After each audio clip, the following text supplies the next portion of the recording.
ನಮಸ್ತೆ ವಾಸುದೇವ್ ಅವರೇ.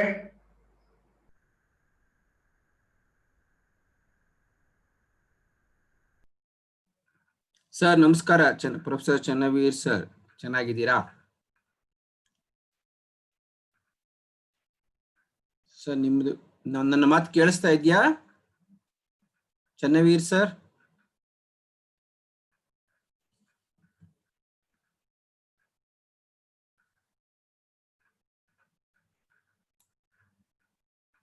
ಸಿದ್ದಪ್ಪ, ನನ್ನ ಮಾತು ಕೇಳ್ತಿದ್ಯಾ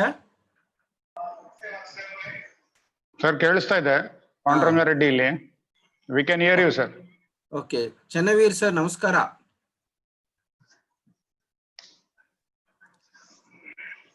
ಪ್ರಾಬ್ಲಿ ಅವ್ರು ಮ್ಯೂಟ್ ಅಲ್ಲಿ ಇರ್ಬೇಕು, ಅವ್ರು ಅನ್ಮ್ಯೂಟ್ ಮಾಡಿ ಮಾತಾಡ್ಬೇಕಾಗತ್ತೆ ಒಂದೊಂದ್ಸರಿ. ಅವರು ಹೇಳಿದ್ರು, ಇಲ್ಲ ಮ್ಯೂಟ್ ಮಾಡಿಲ್ಲ, ಅವರು ಅನ್ಮ್ಯೂಟ್ ಮಾಡಿದ್ದಾರೆ. ಹೌದಾ? ಅಲ್ಲಲ್ಲ, ಇವರು ನಮ್ಮ ಮಾಡರೇಟರ್ ಮ್ಯೂಟ್ ಮಾಡ್ಬಿಟ್ಟಿರ್ತಾರೆ ಎಲ್ಲರಿಗೂ ಒಂದೊಂದ್ಸಾರಿ. ಮಾಡಿಲ್ಲ. Okay okay. ಚನ್ನವೀರ್ ಅವರು ಹಲೋ ಹೇಳಿ ಕೇಳಿಸ್ತು. ನಮಸ್ತೆ. ಹೌದು, ಎಸ್ ಸರ್, ಈಗ ಕೇಳಿಸುತ್ತೆ ಸರ್. ಸರಿ sir, thank you sir. Thank you sir. ಈಗ ಏನು ನಿಮ್ಮ ಪಾರ್ಟಿಸಿಪೆಂಟ್ಸ್ ಕರ್ನಾಟಕದವರೇ ಇದ್ದಾರಾ, ಹೊರಗಡೆಯವರು ಇದ್ದಾರಾ ಸಿದ್ದಪ್ಪ? ಇಲ್ಲ, ಥ್ರೋಟ್ ಇಂಡಿಯಾ ಇದ್ದಾರೆ ಸರ್. ಥ್ರೋಟ್ ಇಂಡಿಯಾ ಇದ್ದಾರೆ ಸರ್. ಒಬ್ಬ, ಹೌದಾ? ಸೊ ಹಾಗಾದ್ರೆ ಇಂಗ್ಲಿಷ್ ಅಲ್ಲಿ ನಡಿಬೇಕಾಗತ್ತೆ ಇದು. Yes obviously sir. ಈಗ ಕನ್ನಡದಲ್ಲಿ ಮಾತಾಡಬೇಕಾ ಇಂಗ್ಲಿಷ್ದಲ್ಲಿ? Sir, English is preferable sir. English Kannada ಎರಡು ಬೈಲಿಂಗ್ವಲ್. ಎಸ್. ಯಾಕಂದ್ರೆ ನಮ್ಗೆ ವೆಸ್ಟ್ ಬಂಗಾಲ್ ಇದೆಲ್ಲ ಈ ಕಡೆಯಿಂದ ಎಲ್ಲ ಬಂದಿದ್ದಾರೆ sir. ಅಚ್ಚಾ. Yeah, it would be better if it is in English because there are people across the country. Siddappa ಅವರೇ. Yes sir. Already 93 people join ಆಗಿದ್ದಾರೆ ಅಂತ. Yes. I think we should start. It's already 10 minutes delay.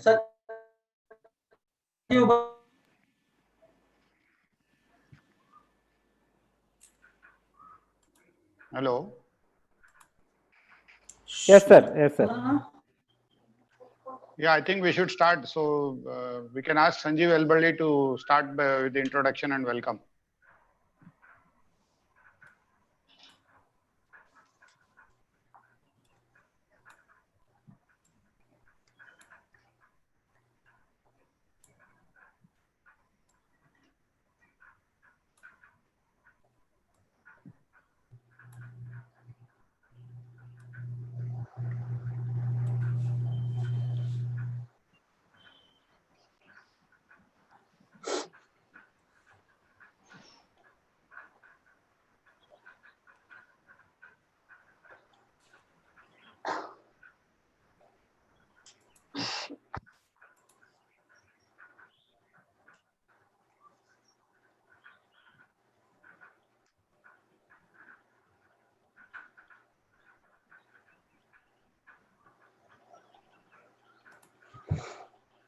ಯಾಕೆ ನಿಲ್ಸಿದಾರು?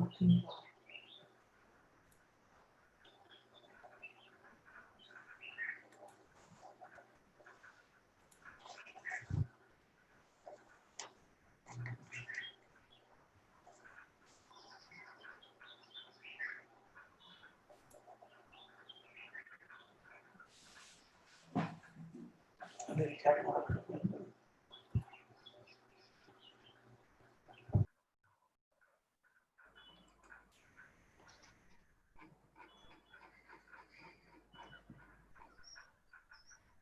ಏನು 100 ಜನ ಆಗ್ಲಿ ಅಂತ ಕಾಯ್ತಾ ಇದ್ದೀರಾ?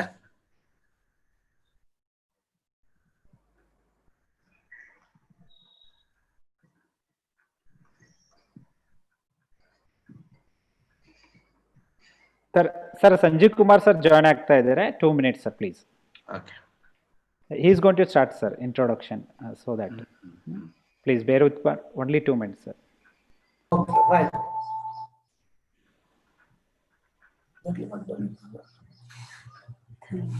Huh?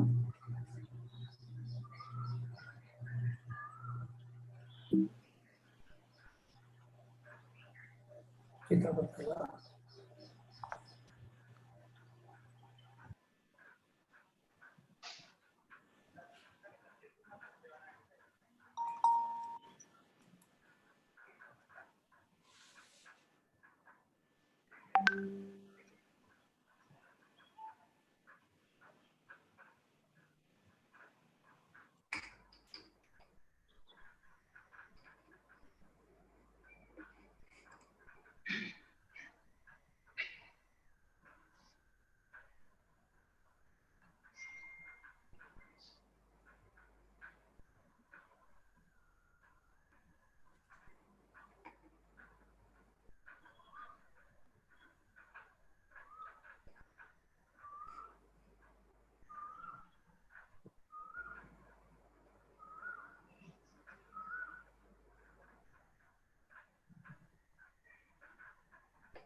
Hello Hello. Yes, sir.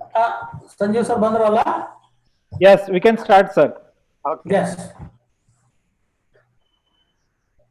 Hello. Hello.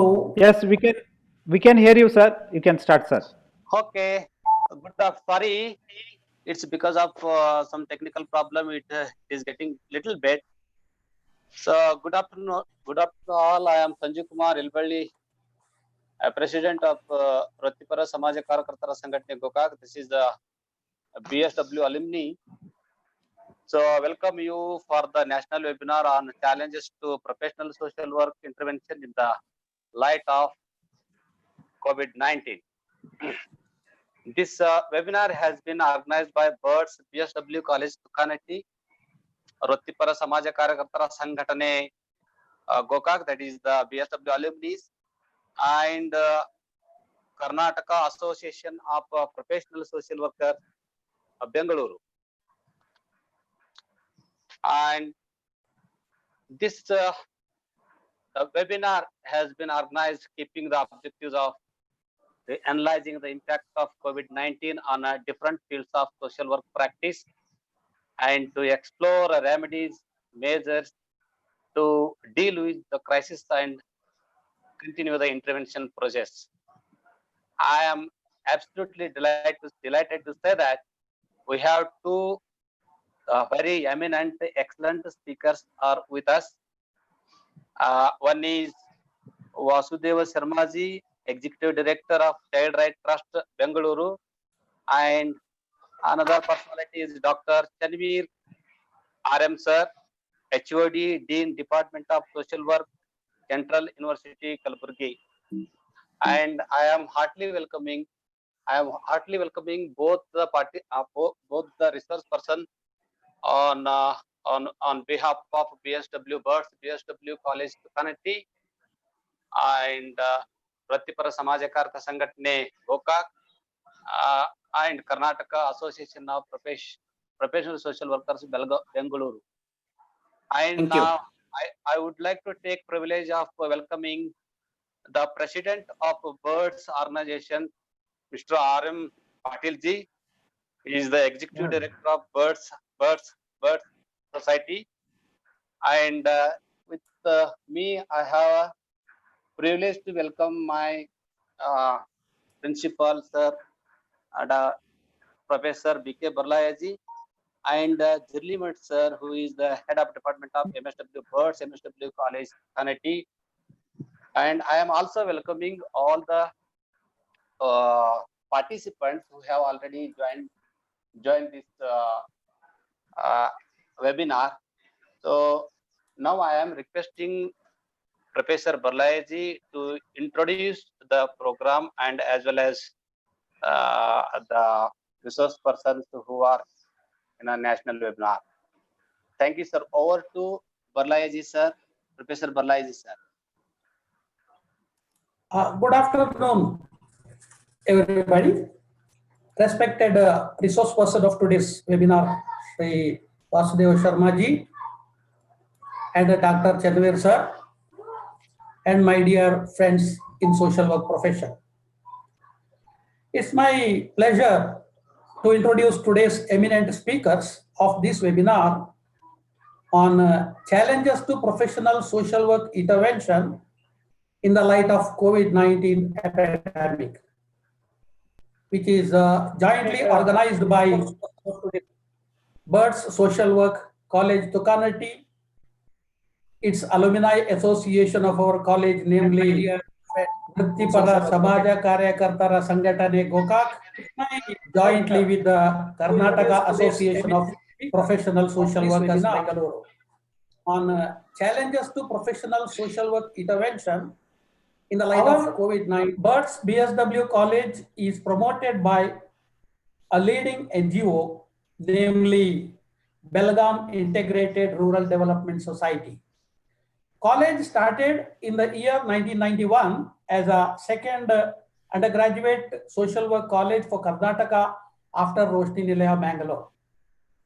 We started with affiliation to Karnataka University, Dharwad, and from 2010, we are affiliated to Rani Chennamma University, Belagavi. We impart social work education at UG and PG level with more focus on field-based learning.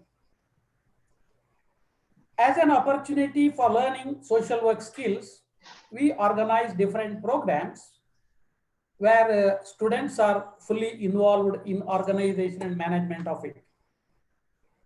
Since 2008, we are organizing state level social work seminar, namely Sankalpa, where hundreds of social work students, teachers, and practitioners come together to interact on the issues pertaining to social work profession. After this pandemic COVID-19 has thrown challenges to all sectors of human life and knowledge. As a sector of knowledge, professional social work is not outside its clutches. It has caused problems for professionals who are working in the different fields of social work, as well as has thrown challenges to the basic strategy. Psychological insecurity, risk of infection, stigma associated with this are some of the major challenges that COVID-19 has thrown on us. In this juncture, we at Locality thought there is a need for deliberating on these issues and find some way and means to overcome this, and how people in the field are handling this. Accordingly, we approached two eminent persons to be the guest speakers for today's webinar, who wholeheartedly agreed and will share their thoughts in a few minutes from now. Coming to my main task of introducing the speakers, I would like to introduce the first speaker, Shri Yandhvi Vasudeva Sharma sir, Executive Director, Child Rights Trust, Bangalore. I think there will be no one in the field of development sector who has not heard Shri Vasudeva Sharma sir. Vasudeva Sharma is the executive director and one of the founder of Child Right Trust, an organization working towards upholding every rights for every child. Mr. Sharma has worked with the NGOs, government, and international organizations and universities. Mr. Vasudeva Sharma has served in Bangalore District Child Welfare Committee, Karnataka State Commission for Protection of Child Rights, and has handled cases with respect to child rights violation. He has played a pivotal role in organizing Karnataka Child Rights Observatory. He worked with the UNICEF and the Department of Women and Child Development for formation of Karnataka State Plan of Action for Children, Karnataka State Plan of Action for combating trafficking of women and child, and Karnataka State Policy for Children in 2017. The idea of conducting child rights Grama Sabhas and child rights parliament and children's interaction with the Chief Minister of Karnataka and organizing regional conference of legislators on child rights are some of the tools Mr. Sharma has developed to advocate for child rights. Mr. Sharma has authored several articles and books on various issues pertaining to child rights, including juvenile justice, POSCO, etc.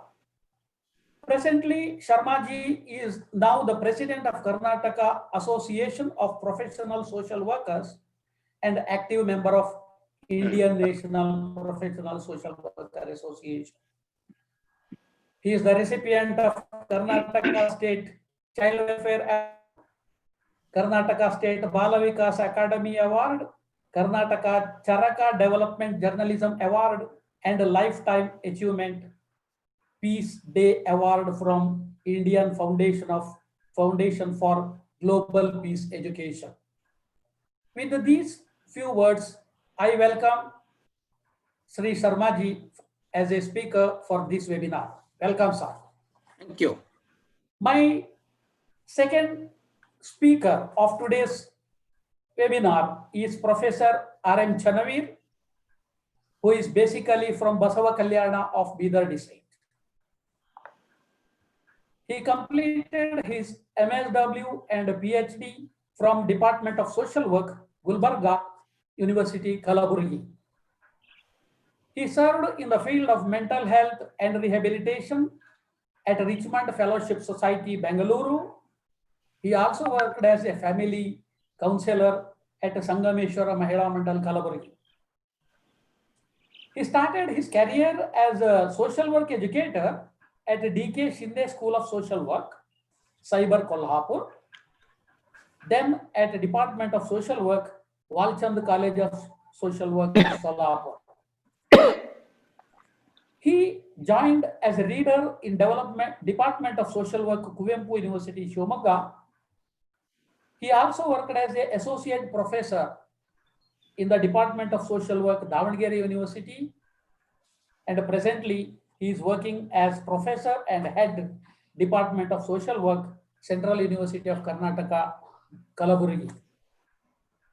He has presented papers in the national and international seminars, published research papers at the national and international journals, and he also has published 2 books.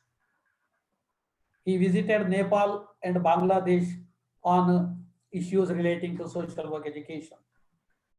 He has completed 9 research projects funded by UGC and ICSSR.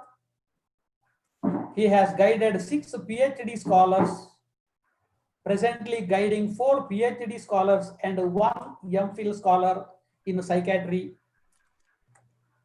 social work.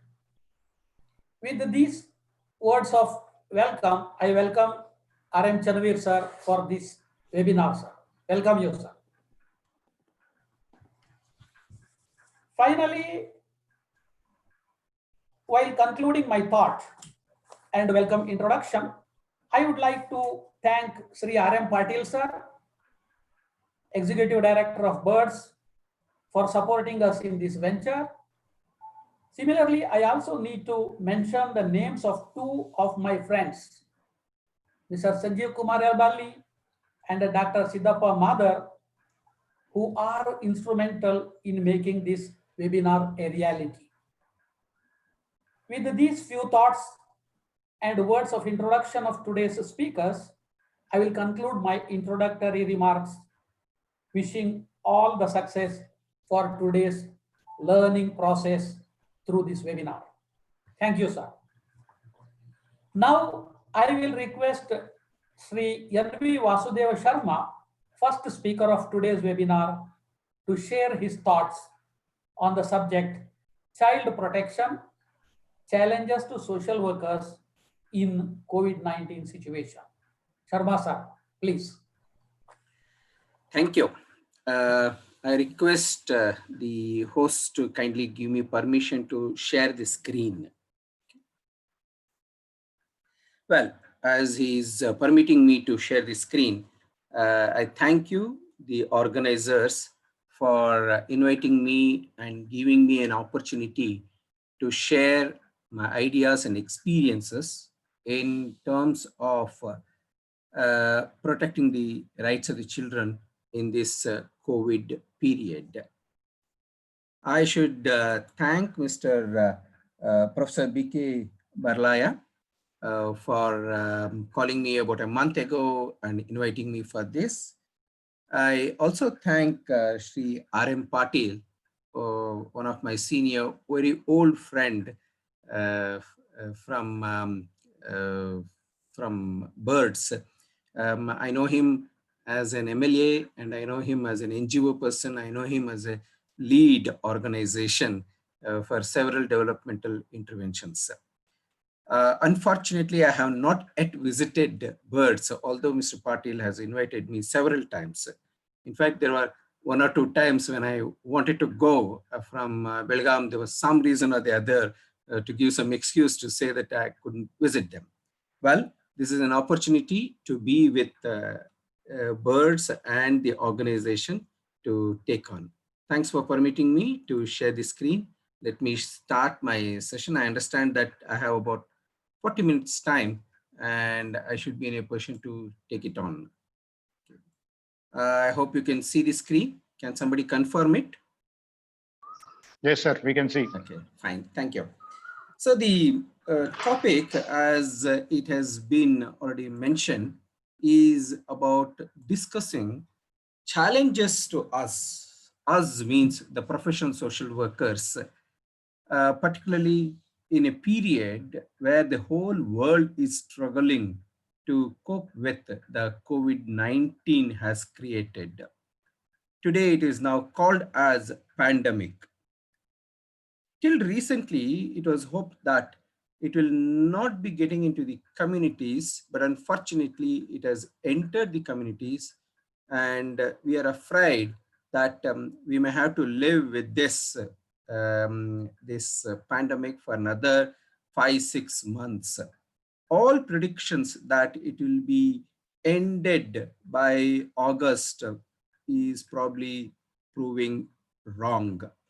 Well, we as social workers have to face it, and I'm going to discuss with you about specific reference to children and child rights and protection of it.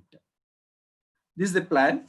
I'm going to deal a few minutes about social work and challenges, and then going into the COVID-19 and children and impact on children, the most affected, challenges, health protection, development and participation, challenges, rural, urban, poor, migrant, girl, child, adolescent, disabled, institutional care, etc., and actions to be taken by social workers from social work perspective. You know, in the classrooms, we were taught about social work, you know, beginning with principles of social work, values of social work, and why social work and all that. We should recall that every day is a challenge to us. Professional social work is all about challenges and finding solutions while working with the affected. The affected could be the communities, or the affected could be one single unit like women, old, people with disabilities, or children, or migrants, or displaced, etc. So, if you ask me, I say that it's anything, any day, like for a social worker, whether it's a pandemic or not, it is the same day. But today we have to appreciate and agree that a pandemic is a different situation altogether while facing the challenges. At the same time, we should also look at any challenge or all challenges or a kind of invitations to us. We, the professional social workers, keep looking out for opportunities to find solutions. By this, I'm not trying to say that we invite problems. We look out the areas where there are problems and try to find solutions to it. First, we say that solutions are there. It is with you. When we say helping people to help themselves, we say that the solution is with you. I'm only here to accelerate that solution, to find answers to questions, to find a way out, to bring in a new order to uphold human rights is what we have been doing. Today, the biggest question is now whether we'll be in a position to reach the sustainable developmental goals. That is the biggest question and the biggest challenge before us. When we look into the principles and values of social work profession, I hope the students don't feel that, oh my goodness, he started another classroom. No, I'm not going to talk about all the principles and all the values of social work, but just to remind us that we are on the right track. Well, we all work towards application of the general principles of social work, okay, which is guiding us to take up any intervention in the profession. But during the pandemic period, it seems as if all these are becoming a big challenge. Now, yes, we say that you have to accept people. We are accepting people. Professional social workers are accepting people. But in today's condition, how are we going to redefine the acceptance? How are we going to look at the individualization of the people? How are we going to communicate with the people and the communities? How do we maintain confidentiality? I like the way the government is handling the confidentiality part of it. Look at the newspaper reports about the COVID cases that are getting recorded every day. Today, every COVID-19 case is recognized by a number. Either it is a single digit number or a double digit number. Today, I'm afraid we are reaching already 5-6 digit numbers. If you see in newspapers, it says patient number 569 died today. That's what they write. They don't write the name of the person. Similarly, the records are not revealed.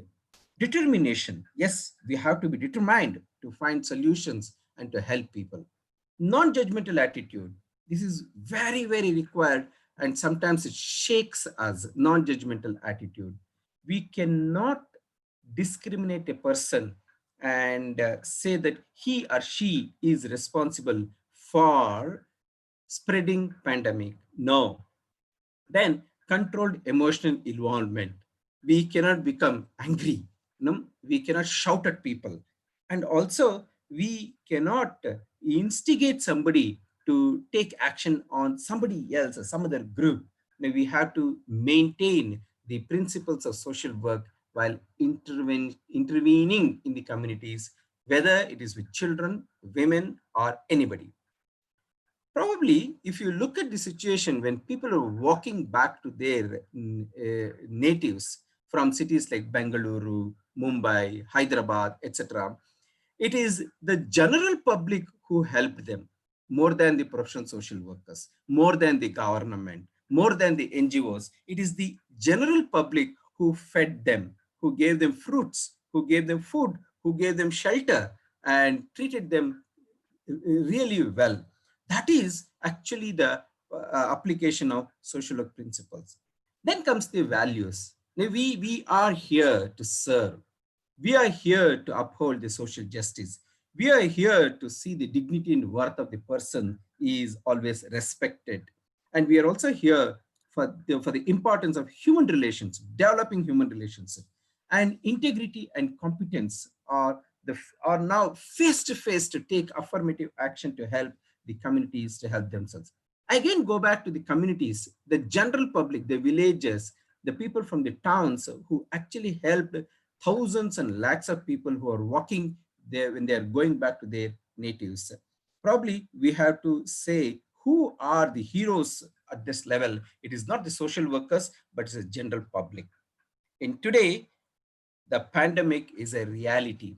We only read about this in our syllabus. We only read about it in novels, but today it's a reality, it's a challenge. A situation straight from our theory books and what we had read, what happened during plague, or what happened when there was another kind of disease which people never knew. We only know about in the late 1980s and early 1990s when HIV AIDS was spreading.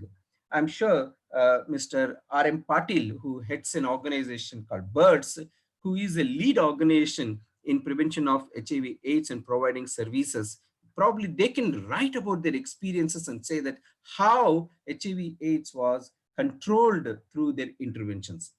Today, we are in the right setup to apply theory to practice. It's a challenge to the students of social work. It's a challenge to the people who are in the field of NGOs as well as in government and public and private sectors. I always remember the stories from Panchatantra. You know, the 5 tantras in the which are told in stories. I mean, if I recall, in one of my answers in community organization in my second year MSW, I had written a story of Panchatantra and explained the situation and said that this is how we have to solve problems. I hope my teachers liked and gave me some marks.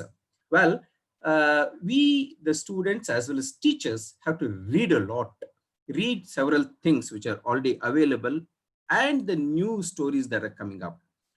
Right now, in handling this pandemic, we social workers have to do a lot to win friends.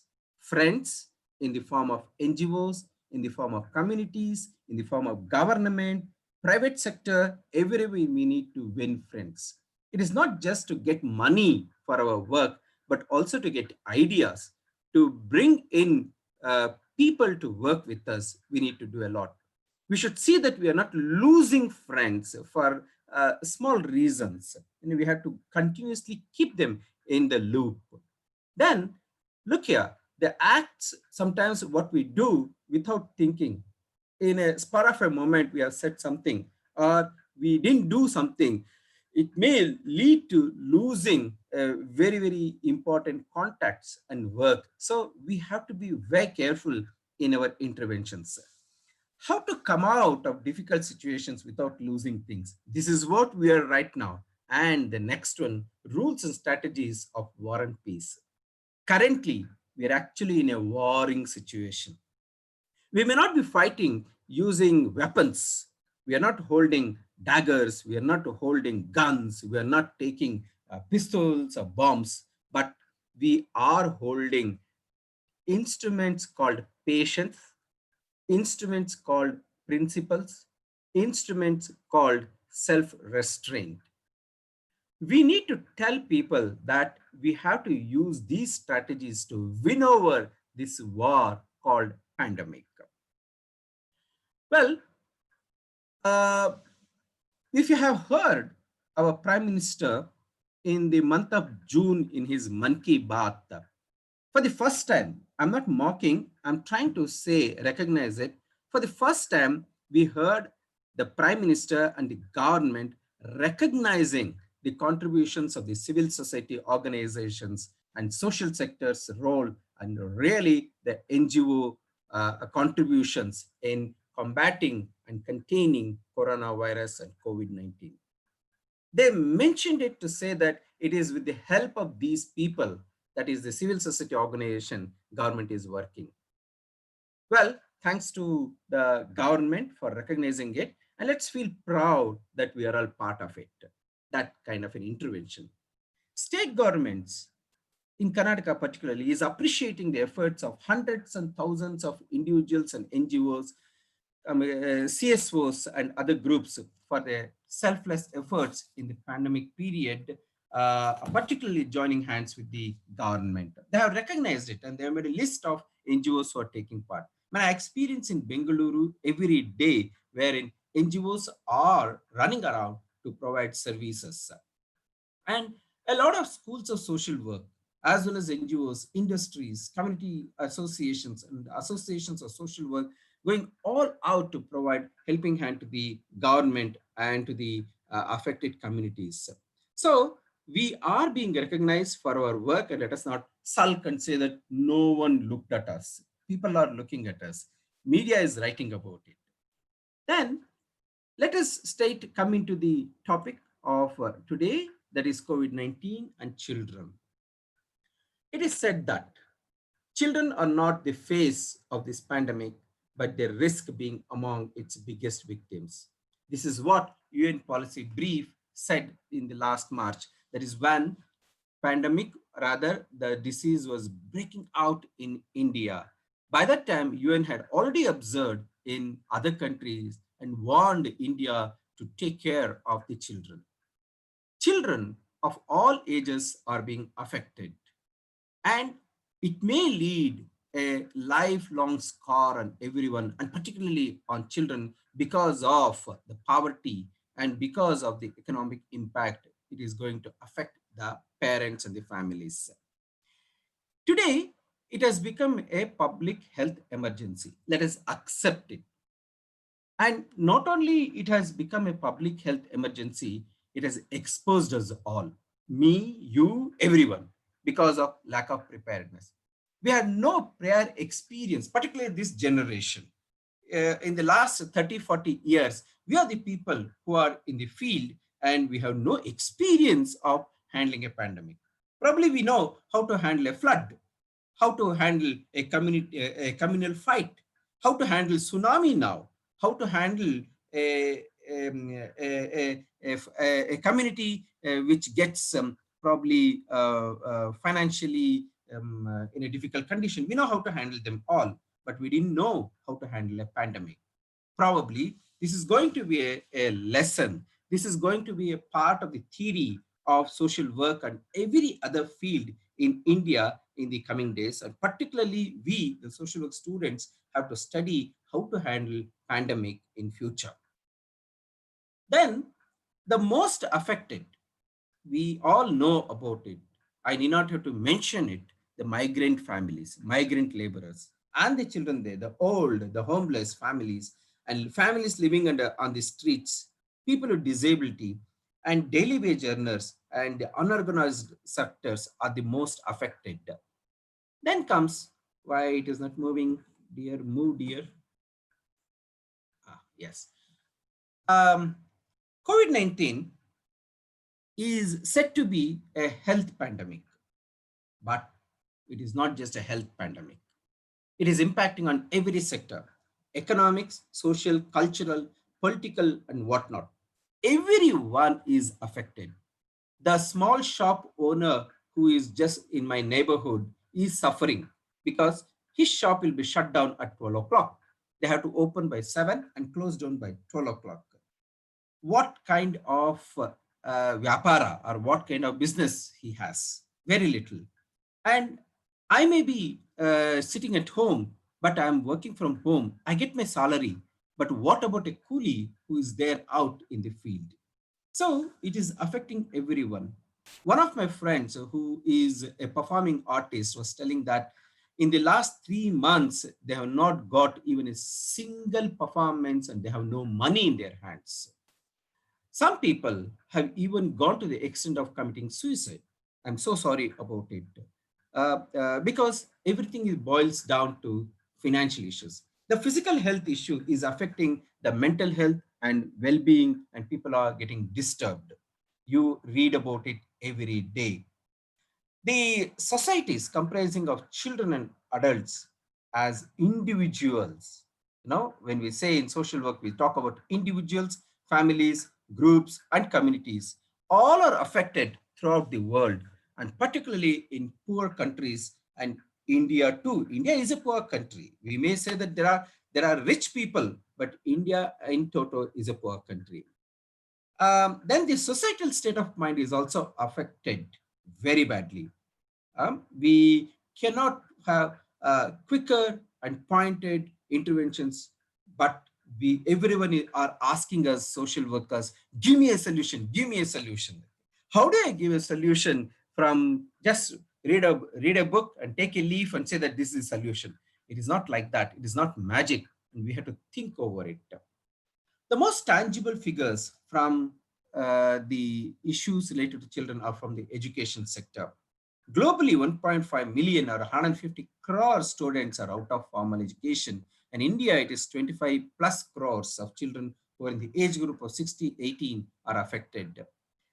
We have anyway another 8 crores who are not in schools, and totally it comes to 32 crores of children who are out of schools. We have no clear estimation about what is happening in terms of protection, nutrition, and health related issues.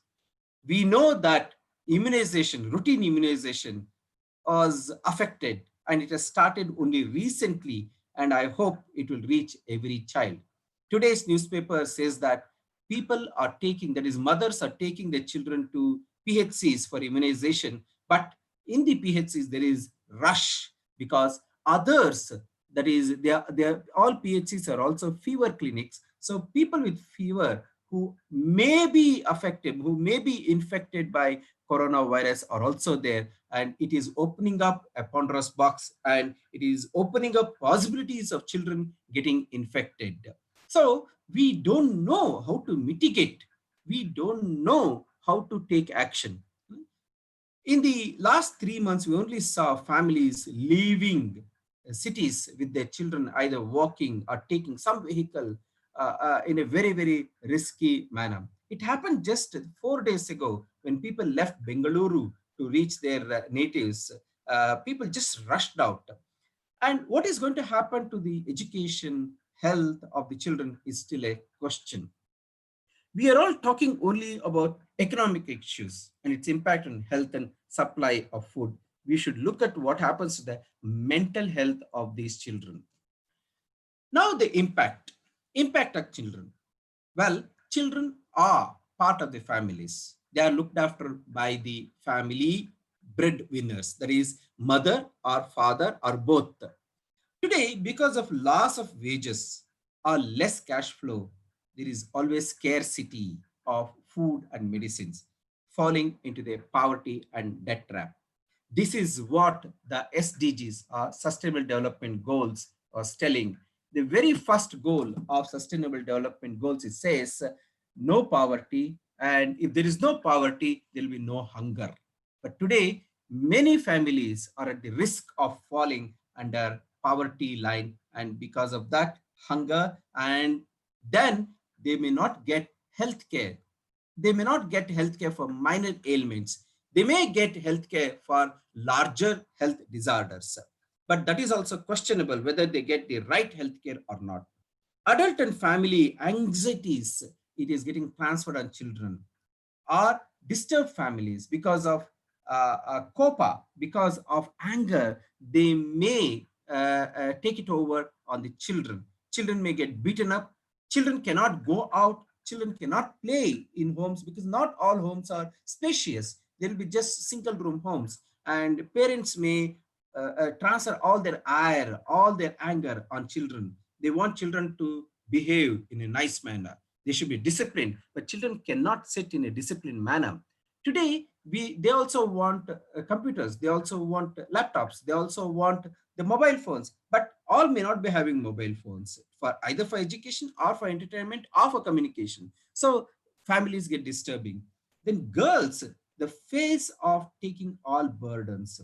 I was told by my field workers to say that it is the girls who are affected the most because of the domestic work, water collection, toilet, etc. No, the girls are the most affected. Loss of learning, we have been reading about it. Today, we are talking about e-learning, but I don't know how far it is going to reach every child in rural and remote corner areas. Direct impact on lack of nutritious food, I just mentioned about it. Apart from that, the protection issues, child marriages, child labor, trafficking, violence. We have not yet come across the trafficking incidents. It is not yet reported, but we know about child labor and child marriage and violence that is increasing on children. Just yesterday, one of the officers mentioned that they have received about more than 5,000 calls on child marriage incidents and they're trying to prevent. My own counterparts in our program called Image, Initiatives for Married Adolescent Girls Empowerment, we have prevented not less than about 150 marriages in the last 3 months whenever we got information about it. There are measures taken by the government all over India about the children who are institutionalized, what we call CCI, child care institutions. A lot of measures have been taken to take care of the children. But unfortunately, you might have heard that in Chennai, in childcare institutions, COVID had entered and a few children were affected because of that. Now, looking into the challenges with respect to health protection, development, and participation. I know very little time, but I would like to mention these things. Threat to survival due to disrupted health services. Now, I'm only raising these questions for us to think over it later. And availability of nutritious food, I said that routine immunization and growth monitoring is affected. Development opportunities are affected because schools are closed, Anganwadis are closed, preschools are closed, and you cannot open it. You can't even promise that we are going to open in the next 1 month. Government itself is telling maybe in October, not now. And that is only maybe. And we have no alternative measures that can reach everyone. I wish all television companies are also run a parallel one more channel for education. I probably people may laugh at it and say that, oh, come on, children also watch only film songs. Well, how long they will watch film songs only? If you say that there is another channel which talks about education, people will certainly sit and watch that and learn from that. When webinars started, a lot of people said that this is going to be just a few days. This is going another fad, another style. But believe me, webinars have become a order of the day. This is my third webinar today, and I've been talking with people and I've been watching people also. Every day we are sitting for more than 3-4 hours in webinars and learning. Child protection, the vulnerability, physical, sexual, and psychological abuse because of the proximity. You know, I hope I will not be mistaken by this. The youth, particularly the men, the boys who have gone back to the villages, they have nothing to do. They are not going to the field. They are not working. It is the girls who are working at home. And these men have no other business but to go after the girls, teasing girls, and also trying all ways to please them and to take them into their custody. The child safety, adults and children locked down in the same houses. Well, we have some positive stories, but we have been hearing more negative stories because of bullying and sexual offenses and domestic violence. We need to help them.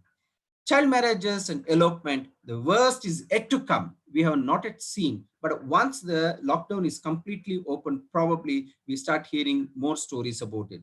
Just day before yesterday, I got a complaint to say that there was an attempt to dedicate a child into Devadasi system, but it was foiled. And desertion to run away. I'm only afraid that how many fathers are going to run away from the families because of economic compulsions and leaving the children and women behind. We have to have several NGOs get ready to receive children who may have to face a desertion, who may run away, who may be driven away from their families, and who may go missing. So we have several helplines. helplines for children like Childline 1098, helpline for women, etc. And government also has started recently a helpline for children. So one is we have to start giving access to information and tell people that there is something called helplines and they can go for it.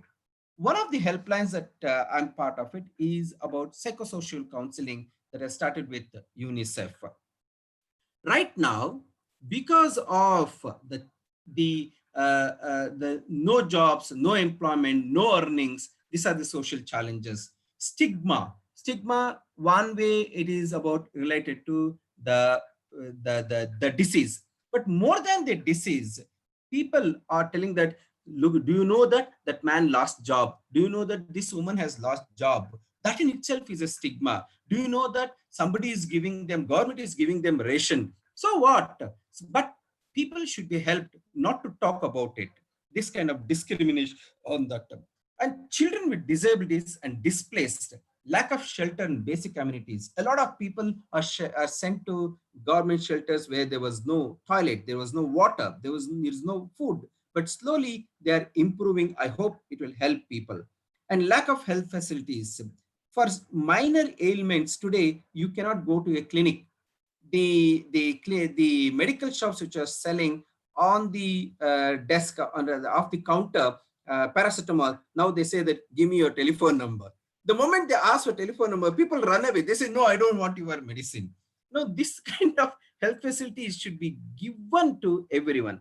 Migrants were stuck in various places, either in cities or on the way they are migrant, and providing them facilities is the biggest challenge. Then we, okay, sorry. See, I just want to bring to your notice the Sustainable Development Goals. The 17 goals are the 17 challenges today. Starting from poverty to peace, everything is a challenge because of the COVID situation. UN talks of the 5 P's, that is the people, that is we, our prosperity, our peace, our partnership, and our planet. And I was reading somewhere else, it said that because the people in this planet are ignorant and they started abusing the earth, the environment, it is a revenge taken on us. Maybe, may not be. Our carelessness is the reason for this, or we need to follow the measures that are provided or mentioned by the government. Secondly, the UNCRC. We have 42 UNCRC, United Nations Convention on the Rights of the Child, articles in which it talks about rights of the children. But the pandemic has really disturbed the whole rights perspective at all. Now, the pandemic is resulting in poverty and disempowerment of the families and so the children. Implementation of UNCRC, right to survival, protection, development, and participation is becoming a big question. Who has to do it? Government has to do it. Families have to do it. Communities have to do it. Individuals have to do it. But this is becoming a big question. When my survival is becoming an important, people may not be in a position to take care of somebody's child. We need to have special plans and strategies to realize this UN Convention Rights of the Child and SDGs at the national and particularly at the local level and fine at the international level. I'm coming to the end of my presentation. Actions to be taken by we, that is the from the social work perspective, is that it may sound like I'm going to read out, but I'm reading it with a few commentary on that. Local administrations have to take stock of the situation, particularly related to children. How many children are there? Earlier, how many children were there? And new children, how many have come in from other places, particularly from village perspective, and plan accordingly for these children, for their health, for their protection, for their food, for their immunization, and maybe for their educational programs. I'm so happy to see in Kerala as well as in Karnataka and some villages, teachers are going to the families and standing at a distance, teaching children routine lessons. It's a good thing. We need to take measures, social security measures, and cash transfer, availability of food grains and medical care to be ensured to the families and so to the children. I'm more worried about immunization, routine immunization. I don't want children to get polio or to children to get malaria, diphtheria, because they couldn't get their immunization because of this COVID. Special care for COVID-19 affected children and public awareness building. See, today I'm getting more complaints, more information about parents have gone to containment zone or they have gone for the hospital and two children, three children are left behind in the houses. Government is looking at the possibilities and we social workers are providing helping hand. We need to develop local plans for health, immunization, protection, recreation, life skills, and preparation for school. Maybe after 2 months, 3 months, schools will start. So students have to be prepared for it. Then village child protection committees. Today in Karnataka, it is called as Women and Child Protection Committee. So WCPC have to take up the vigil prevention for child marriages, child labor, child trafficking, abuse and neglect. I wish many of the students of social work who are in their native can always help this WCPC in being the eyes and ears to prevent child marriages and child labor, etc. The helplines have to be kept active, whether it is for childline, women's helpline, police, and all that. They have to be always active, and we can always volunteer. Youth and men have to be taught about the provisions of Prohibition of Child Marriage Act, POXO, and IPC, Domestic Violence Act, and be helpful to them not to violate these. We have to take up routine immunization. I've been repeating about it. We have to work on that. Professional counseling services. We know in India, we don't have many well-qualified professional counselors. Most of the well-qualified professional counselors fly away to UK, that is Europe, Canada, America, or Australia. Well, we are here, some of us who may not be very well qualified, but let us try to help. There are qualified counselors also who are taking up. Today, telecounseling is becoming the order of the day. A lot of groups are opening up telecounseling and the numbers are available. We can always share such numbers for both rural and urban areas. My daughter is actually part of a group wherein she provides telecounseling on health issues for any youth all over Karnataka. Let us take up research and development of material and advocacy activities. In the last 4 months, we have produced around 10 posters, 2 games, and 2 books on various issues related to it for general education and particularly keeping in mind children. Where am I? Acha. What will be the role of professional social workers, particularly in planning, protecting the rights of the children and on their health? Be informed. Let us be informed and trained to handle post-lockdown situation. I'm talking about it already, another 2-3 months, as COVID-19 and coronavirus will be there always, and such other threats are inevitable in the coming days. Newspaper reports say that coronavirus will stay with us till 2021, and we all live with that. I may be a carrier, but I can be alive.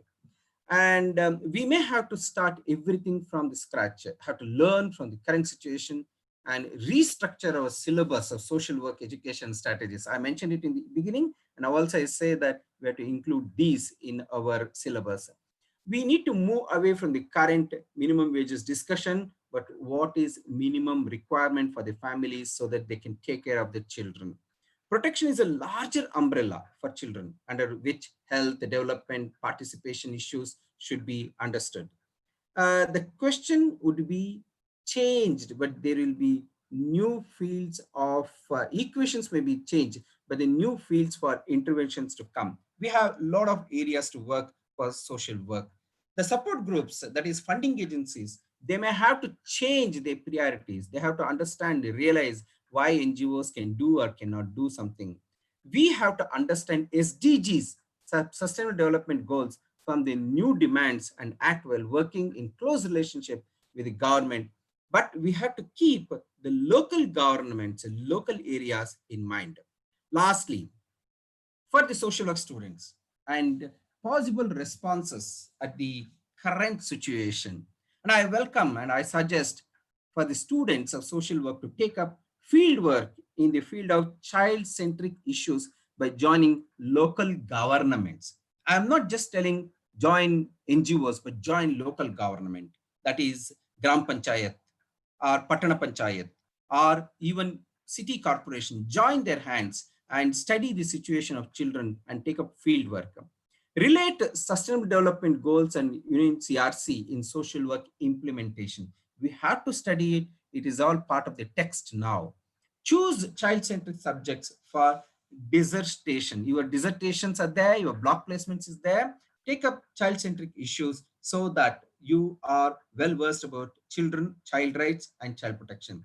The last but one, document the experiences and the difficulties children are facing during pandemic and the measures and the interventions implemented by government, NGOs, and other groups like corporates, what they're doing, like associations, what they're doing. And finally, develop strategies and plans with social work interventions to address issues faced by children. You may think that who is going to ask my plan, but practice it now. This is the opportunity that we have. Before I end, I know we are talking about a pandemic. I know we are talking about a problem, but you may think that what a nasty person this is, he's telling it's an opportunity. Yes, a very difficult situation is an opportunity. It's an opportunity for you to think, how can I solve it? How can I change it? It's an opportunity for the community to fight it out and find solutions to it. Let us, I'm not trying to say that let us celebrate this problem, but let us see it as an opportunity to find, even to strengthen our profession called social work. Thank you. All the best. And let us have some questions and discussions in the next session.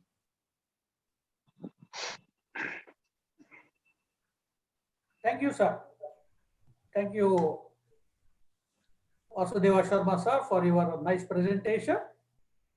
You have tried to cover a lot of areas about the pandemic, as well as its effect on society, children in particular, role of NGOs, and the role of social workers. And it was within 45 minutes. We are really grateful to you for such a good presentation, which is a very eye-opening presentation. Thank I you. request participants, if they have any questions, to wait for another presentation so that at the end, within 20 minutes, we can have an interactive session. So now I request Professor Dr. Arum Chanavir, sir, Head Department of Social Work, Central University of Karnataka, Gulbarga, to speak on the subject community development, opportunities and challenges for social work in the post-COVID-19 pandemic. I welcome Dr. Chanavir, sir. Welcome you, sir. Thank you, sir. Can I share my screen? Yes, sir. You can share, sir. You can share, sir. Can you see my screen now? Yeah. It is going to be open, sir, now. Yes, sir. Yeah, it's open. So you can put on presentation mode, sir, and start. Go ahead. We are able to see the screen. Vasudeva Sharma, sir, and Sanjeev Kumar Bralaya, sir, and Siddhappa, Panduranga Reddy ji. I am very happy for your invitation to be with Dr. Vasudeva Sharma, sir, on this platform. And I always have great regard for his advocacy and activism work in the field of child rights. He is a model for social work teachers, practitioners, students, how to work in a field. I have high appreciation for BIRDS. BIRDS is a college, an institution which has created its own brand of undergraduates and postgraduate social work students. We have, earlier we had a brand of Roshni, then BIRDS, then various other universities like Mysore or Bangalore, or Dharwad or Gulbarga. Many universities they created the brand ambassadors of social work students. But birds stand a very unique as far as its contribution, its location, its work is concerned. So I highly regard the contribution of Arum Patil sir. I know him since my student days, and I also very well connected with A.R. Patil for many different communications. So I thank Professor Barlaya sir for inviting me to be on this platform. Yeah, let me start with my presentation on community development challenges and opportunities during COVID-19. I start with a quote of Gandhi in his village Swaraj. He writes these lines. I think many people misunderstand Gandhi in terms of Swaraj. Gandhi never fought for political independence. He never used that term. He always used to say our struggle is for Swaraj. So he defines Swaraj very clearly. Swaraj is not the acquisition of power by a few. Rather, it is acquisition of capacity by all to resist the authority from being abused. I think it's a very great statement, mandate for social work teachers and students, wherein we have to focus on acquisition of we should not focus on acquisition of power. If some people become MLA or MP or MLC or Gram Panchayat member or Taluka Panchayat member, that is not Swaraj. It is acquisition of capacity by all, that is people, to resist the authority from being abused. So there is a sense of justice, injustice against which the civil society should stand.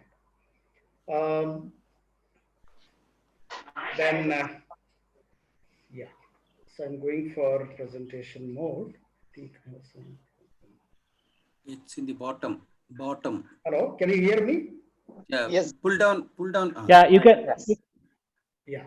So Yeah. this is the order of my presentation. I'll be discussing some theoretical base of community development, its process, and then coming to the challenges, some highlights on the challenges the COVID-19 pandemic has posed for social workers, social work teachers, and students. Basically, we see community development in two dimensions. One, we see it as an outcome. We also see it as a process. Sometimes we use it as outcome. Sometimes we use it as a process, and it is also used to mean as an instrument or approach, strategy, or program, or method, or model to bring desired change. So, but very important components are people's participation and desired social change. Then we have seen these aspects in terms of rural reconstruction programs and the launch of community development programs in 1952.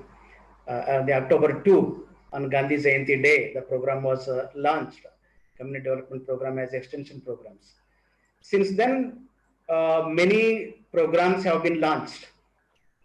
But what we mean it in terms of process, in terms of understanding the problems, in terms of generating solutions, identifying the common problems, and initiatives by the people in terms of groups at the micro level, and also in a large scale action or initiative at the macro level. But community development always looks at self-reliant and self-sustaining communities. That is very important, as Vasudeva Sharma was talking about sustainable development goals. We have very many definitions. Many participants, they are very much familiar with this. I'm not teaching this as such. It is not a teaching, it is only sharing, because many participants, panelists, they are very much familiar with the theoretical background of community development. I'm just refreshing and sharing the thoughts and putting it before you. Organized people efforts to improve our physical, social, and economic condition. This has been the concept of community development.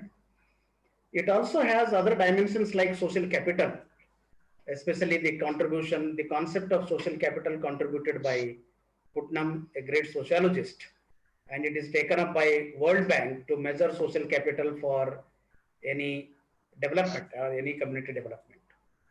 It also includes community development, also talks about mobilization of resources, defined goals, and collective efforts and initiatives. There are some elements in community development, active participation, social taboos, social isolations. Again, active participation should be against these things. And it also has an element of self-esteem, sympathy, empathy, and confidence building, creative thinking and practical action, social adjustment, and the involvement aspect, which is very important as far as community development is concerned. So mobilizing funds is another element. Then identification of priority areas by the community. Then we have many principles that community development is people oriented. I don't go in detail, but I just give a bird eye view, a glance you can have on these slides. That we read in social work about people-centered ideology. So community development is very much people-oriented.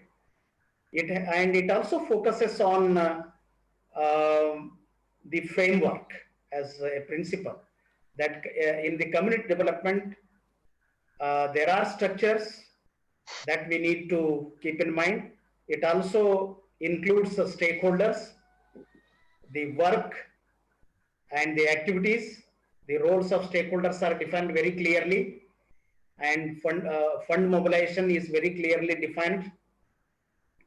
And it also has some flexibility to accommodate any kind of aspect as it arises, emerges from time to time. Mobilization is there, wherein people are mobilized by the community development practitioners or community organizers or social workers. Participation is a very important element in community development. I think in community development also we can take it in terms of in a decentralized form, whether it is panchayat raj or urban local governance also or rural governance also, wherein people's participation is holds very significant. So participation at all levels.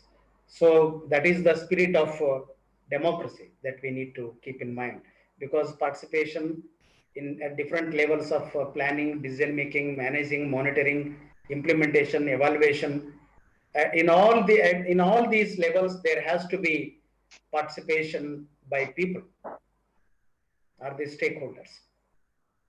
Empowerment is very important aspect, wherein we focus on the skills, strengths of the people or the different groups or sections of the society, be it women, youth, farmers, or any group in the community.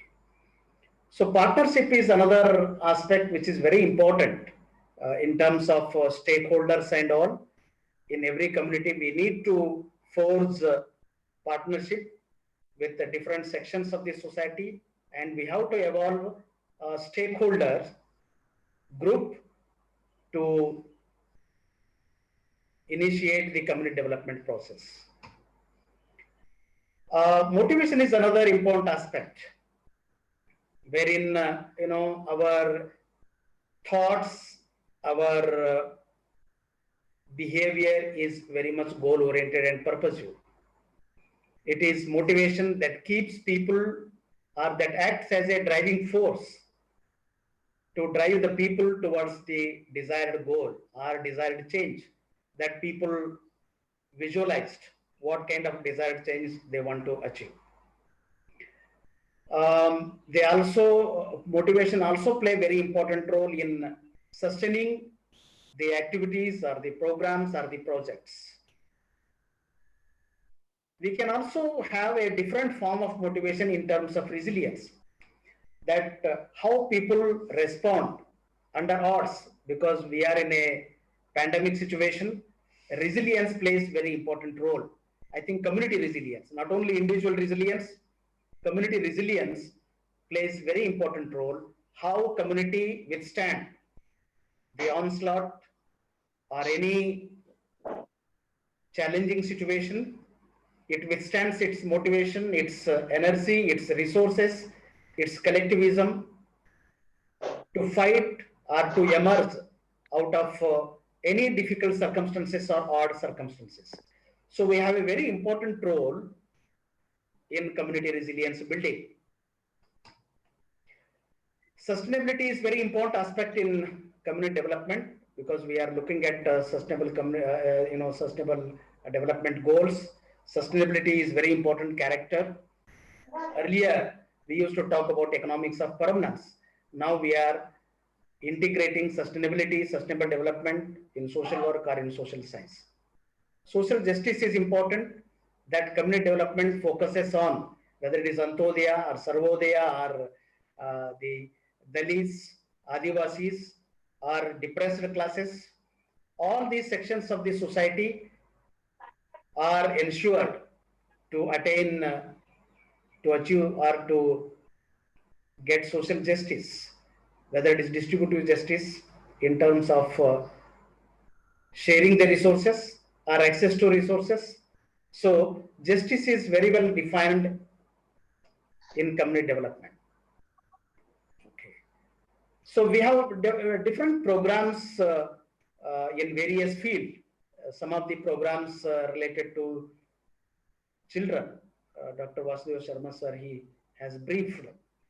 We have programs for youths, programs for women, adolescent, for elderly, senior citizens. So we have many welfare programs. We have development programs. We have social security programs, public assistance programs, and we also have many programs to support the individuals, institutions, groups in different contexts.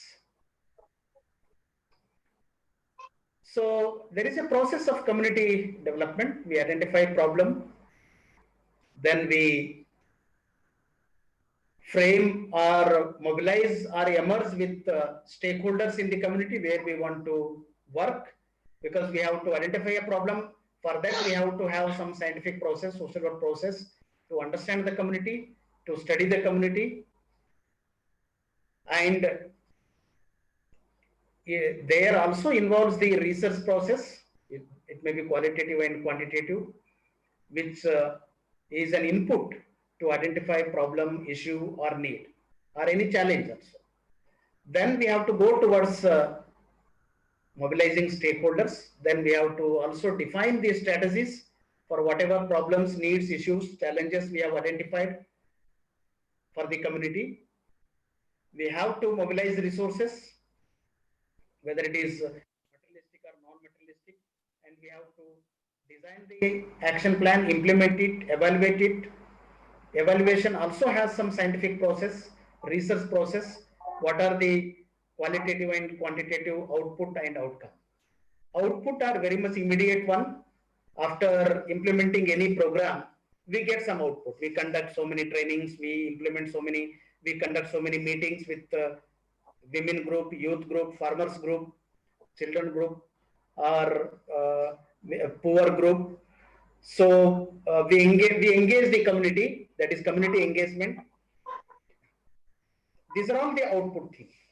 Community engagement, community initiatives, skill development or trainings or capacity building, they are the output which we see during or immediately after the program, community development programs are implemented. But very important is also outcome. Outcome is always considered as an impact of the community development program.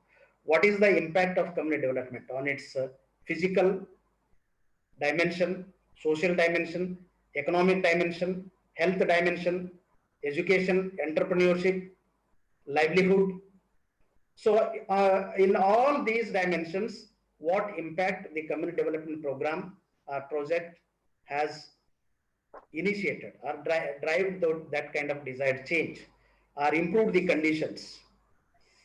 So that is where evaluation is very important aspect. We also have different models which we studied in community organization and all, which is community organization. We also consider it as a process of community development. When we take community organization as a process, we consider community development as an outcome. So we have a locality development model. This model has largely influenced many development programs, whether it is MLA or MP area development programs. Locality development model has largely influenced all macro development planning and programs.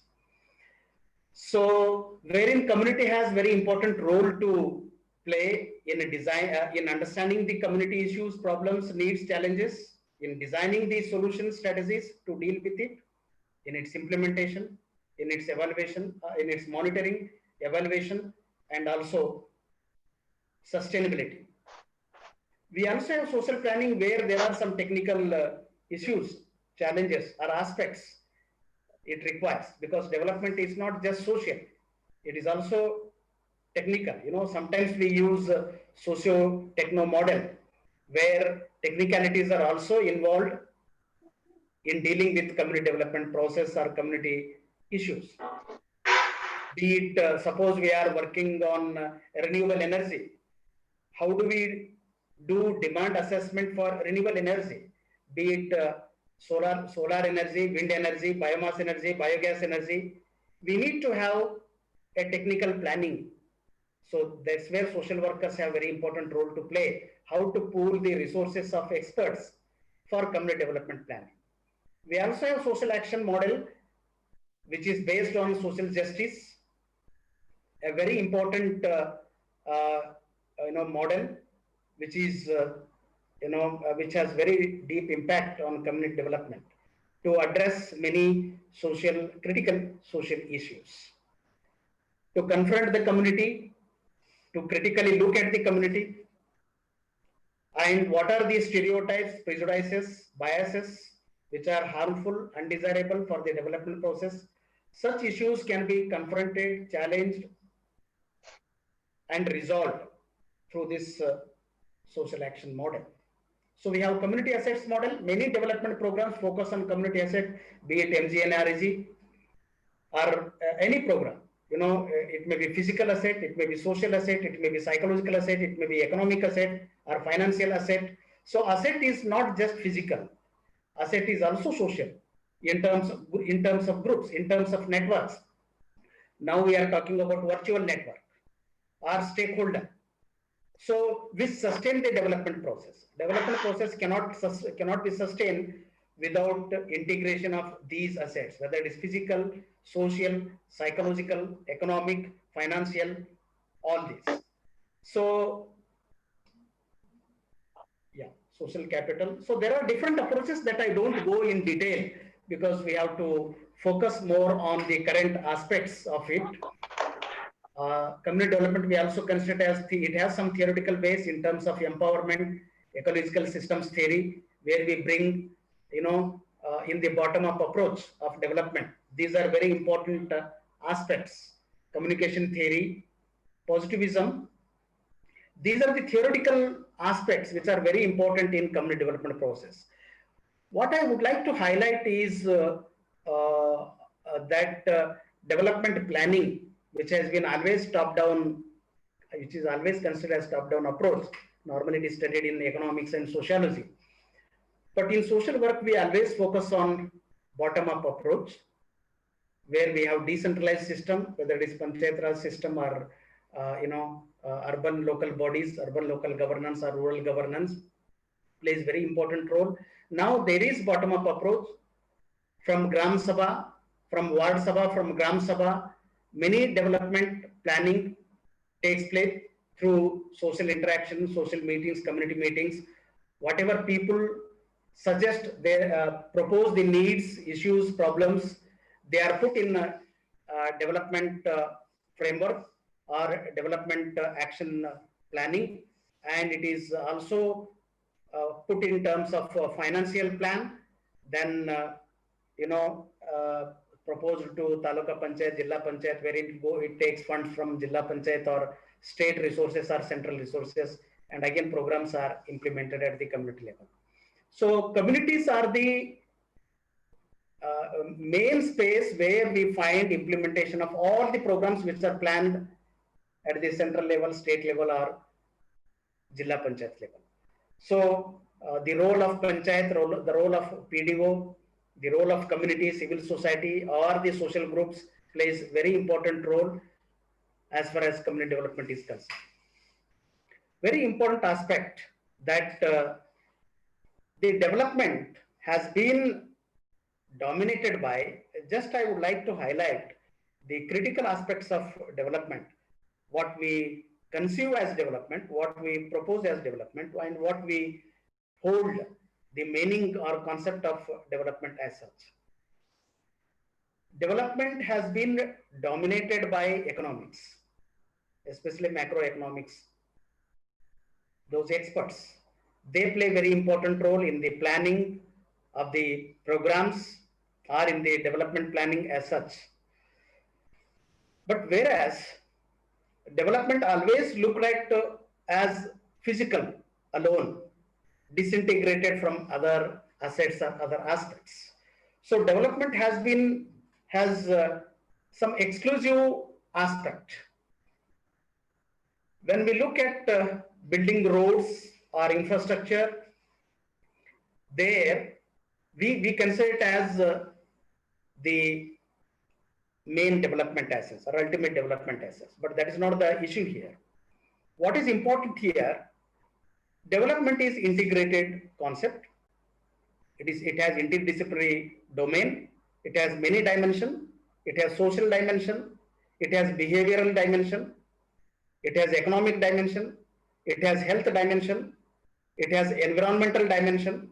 It has entrepreneurship dimension. So all these dimensions make development possible. If development has this integrated view, then we can think of achieving holistic development. So I'm talking about holistic development. Community development is for holistic development. It is not infrastructure development or economic development or the development what we consume.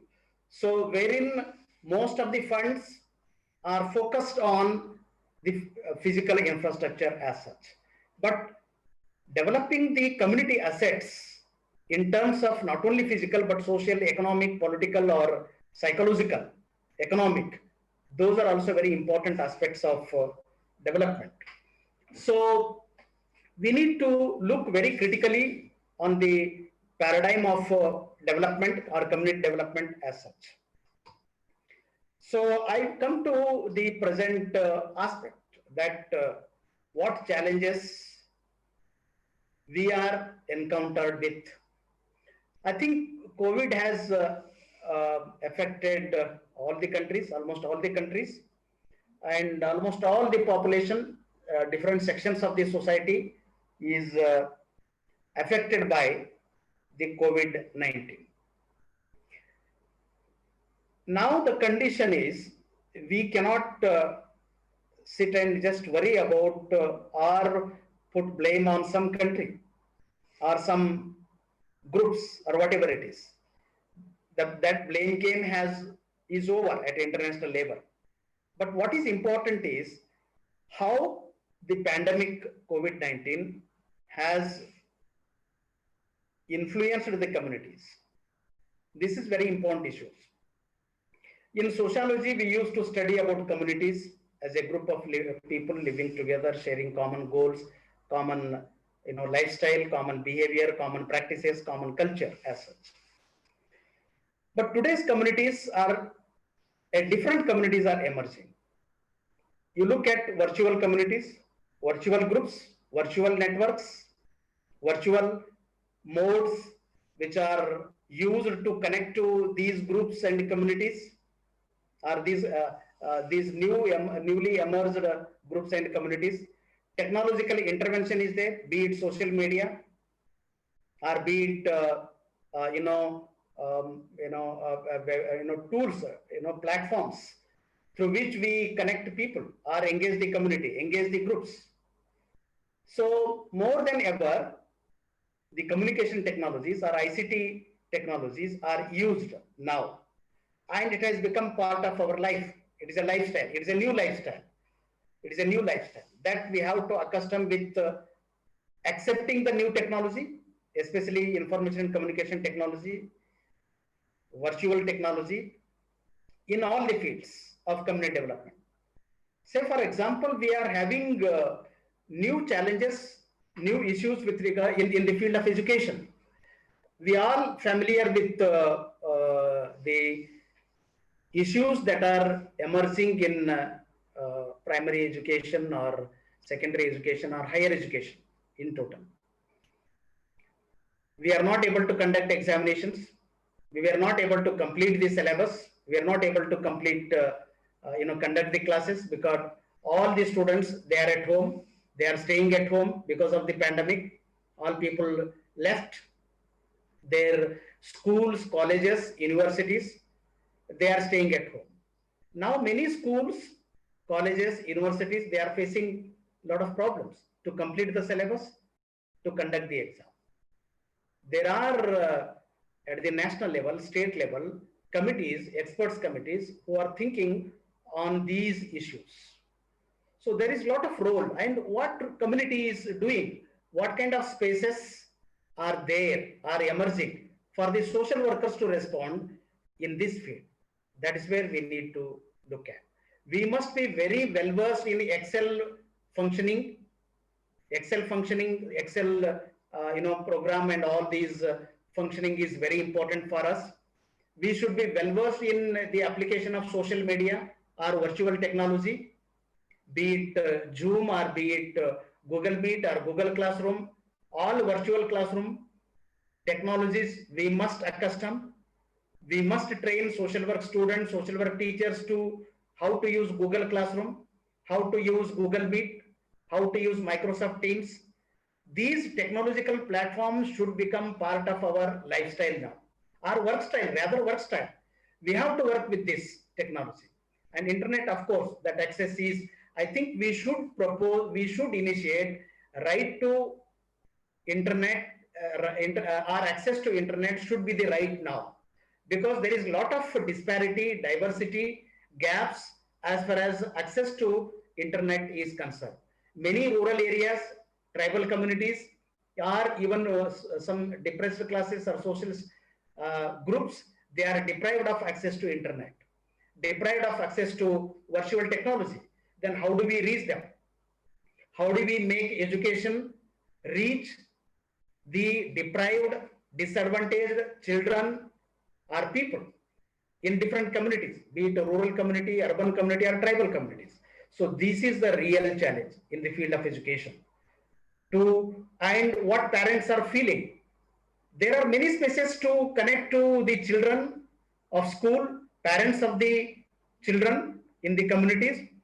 Then also connect to the stakeholders group, be it panchayat members or PDO or different stakeholders group connecting through virtual mode with self-help group women, farmers group, youth group.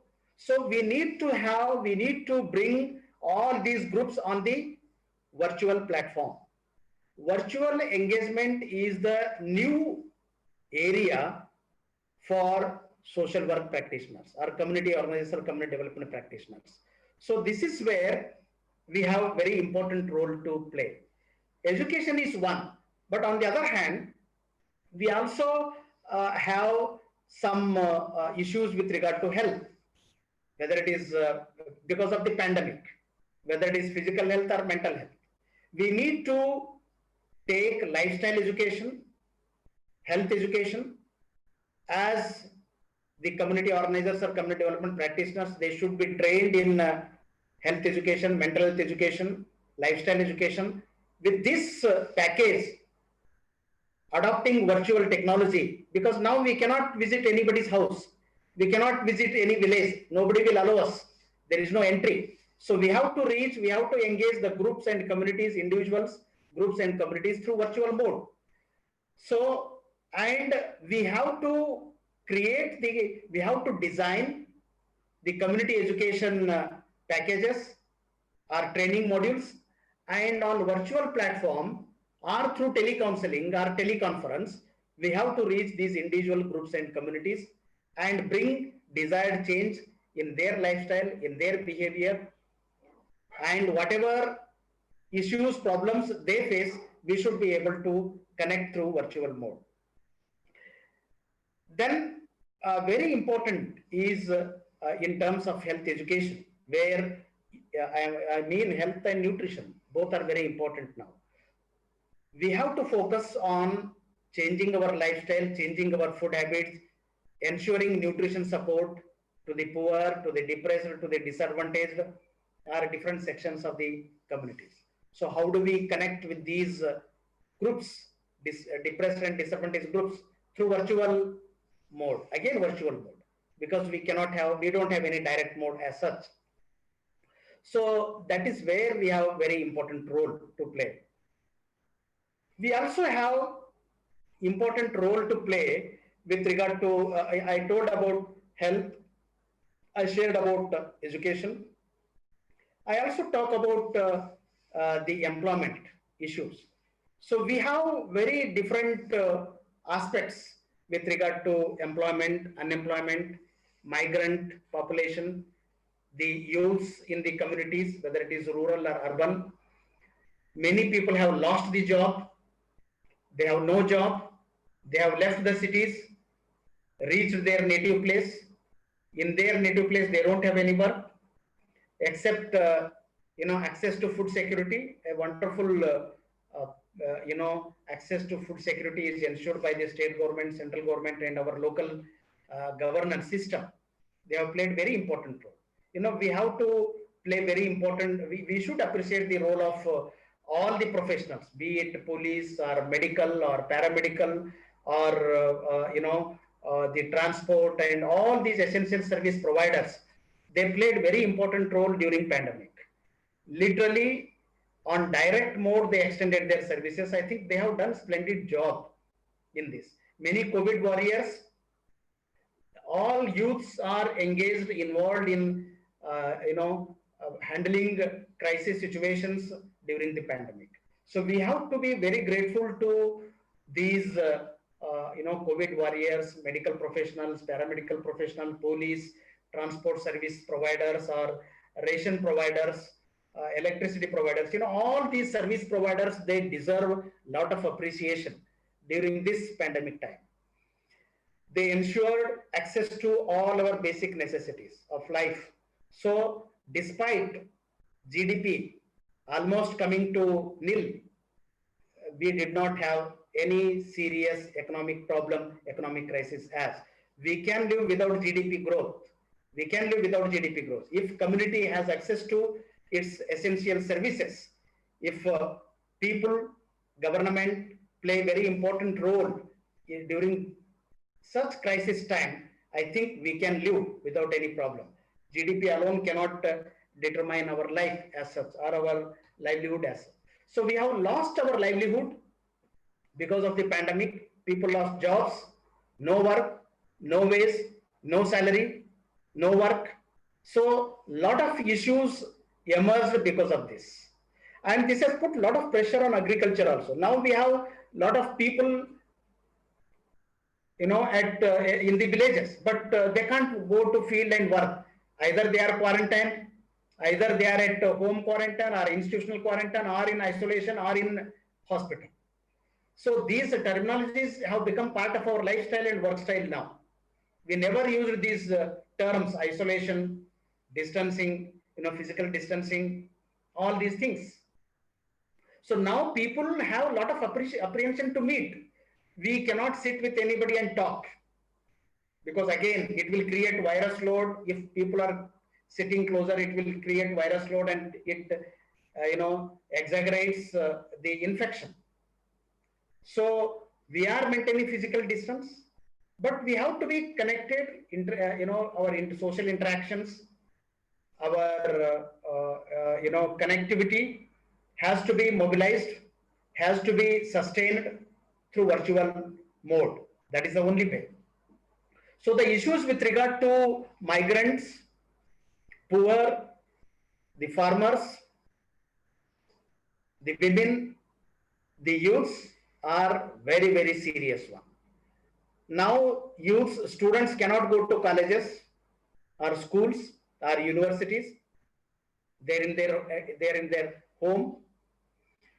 People cannot go for work. If they don't go for work, they will not have any base. So there are many issues. There are different packages supporting the people. Different sections of the society is launched by the government, state governments and central governments. Both are making very important efforts. But major challenges are with regard to work, the employment.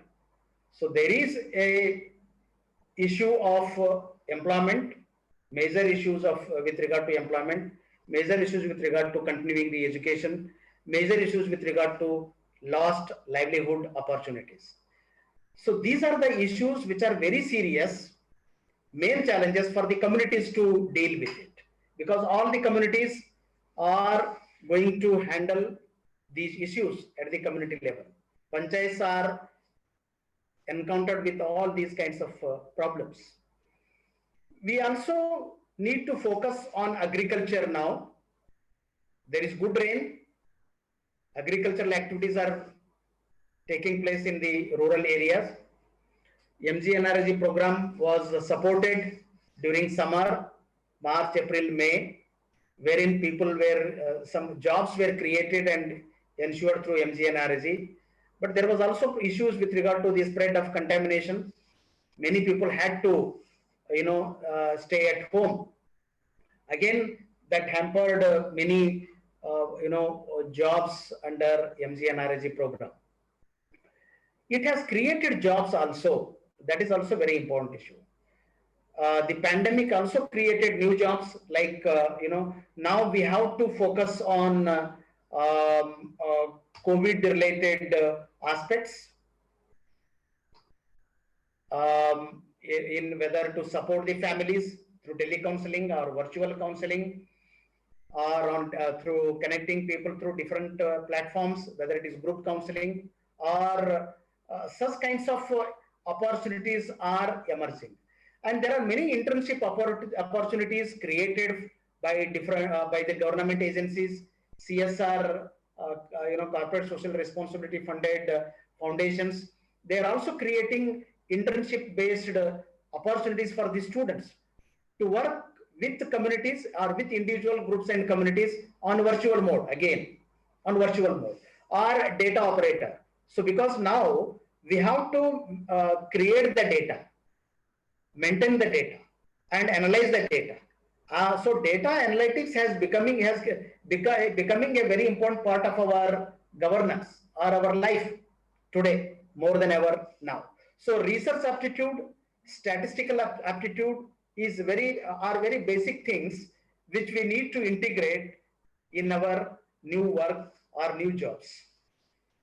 So there are issues with regard to the health and mental issues, or all these issues with regard to the jobs or livelihoods. But despite that, we have to focus on the emerging issues, emerging challenges for the communities, and how we need to engage the communities. That is the real challenge for social workers. I think we need to look at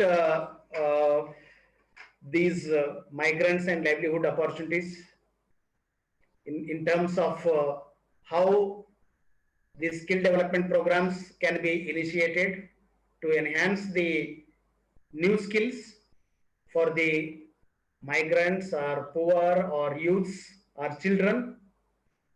We need to design the entrepreneurship development program at the community level. Again, how to connect with communities through virtual technologies or platforms. That is the important area that we need to look at. And livelihood support based programs, how to ensure for the migrants, poor and farmers. That is a real challenge we have. Again, employment support for youth, whether it is entrepreneurship development or self-employment support. Virtual support for the needy groups, that is the main area which I have already highlighted. We need to look at that. So at the end, we need to look at the present pandemic. It is not a community or a state or a country is encountered with new challenges, problems, and needs. The whole world is passing through this. Many parents feel that if they don't want to send their children to school or colleges or university, they want safe. I think it has appeared in some newspaper, Ratan Tata talking about business people should not think they lost business, or people should not think that we lost jobs and all. If we save our life, that is the profit in this life. I think that is very important now. The whole world is passing through this crisis. In this crisis, how we have to respond to the challenges and opportunities that we need to look at in terms of health, education, employment, economic or livelihood, and how we have to support the communities, groups, and individuals in sustaining their life and livelihood. That's where we need to look at. At the end, I have two things which are very important. I think. Since my student days, I am very much impressed by Lao Tzu, a Chinese philosopher of 700 BC. Very, very relevant for community development practitioners or social workers in general. He says, go to the people, live with them. Very, very simple. Learn from them, love them. Start with what they know, build with what they have, but with the best leaders. When the work is done, the task accomplished, the people will say, we have done this ourselves. I think this has social work spirit in it. We are not the leaders. We create leadership in communities. We develop community leadership to understand their problems, to design solutions and strategies, and lead themselves and achieve desired change. That's where community development practitioners have very important mandate, and that reflects in the quote of the Lao Tzu. Today we are all talking, we are very much familiar after independence movement or in the post-independence mode, early part of the post-independence movement or after independence. Now we are talking about Swadeshi. We are talking about self-reliant. We are talking about self-sufficient or Sarvodaya. So these have become again buzzwords, the concepts or the mandate for all the social workers to integrate in their theory, their lifestyle, work style, and also in their practice. So with this, I conclude my presentation. This is my references which I followed. So thank you very much. Over to Baralaya sir. Thank you very much, sir, for your informative presentation.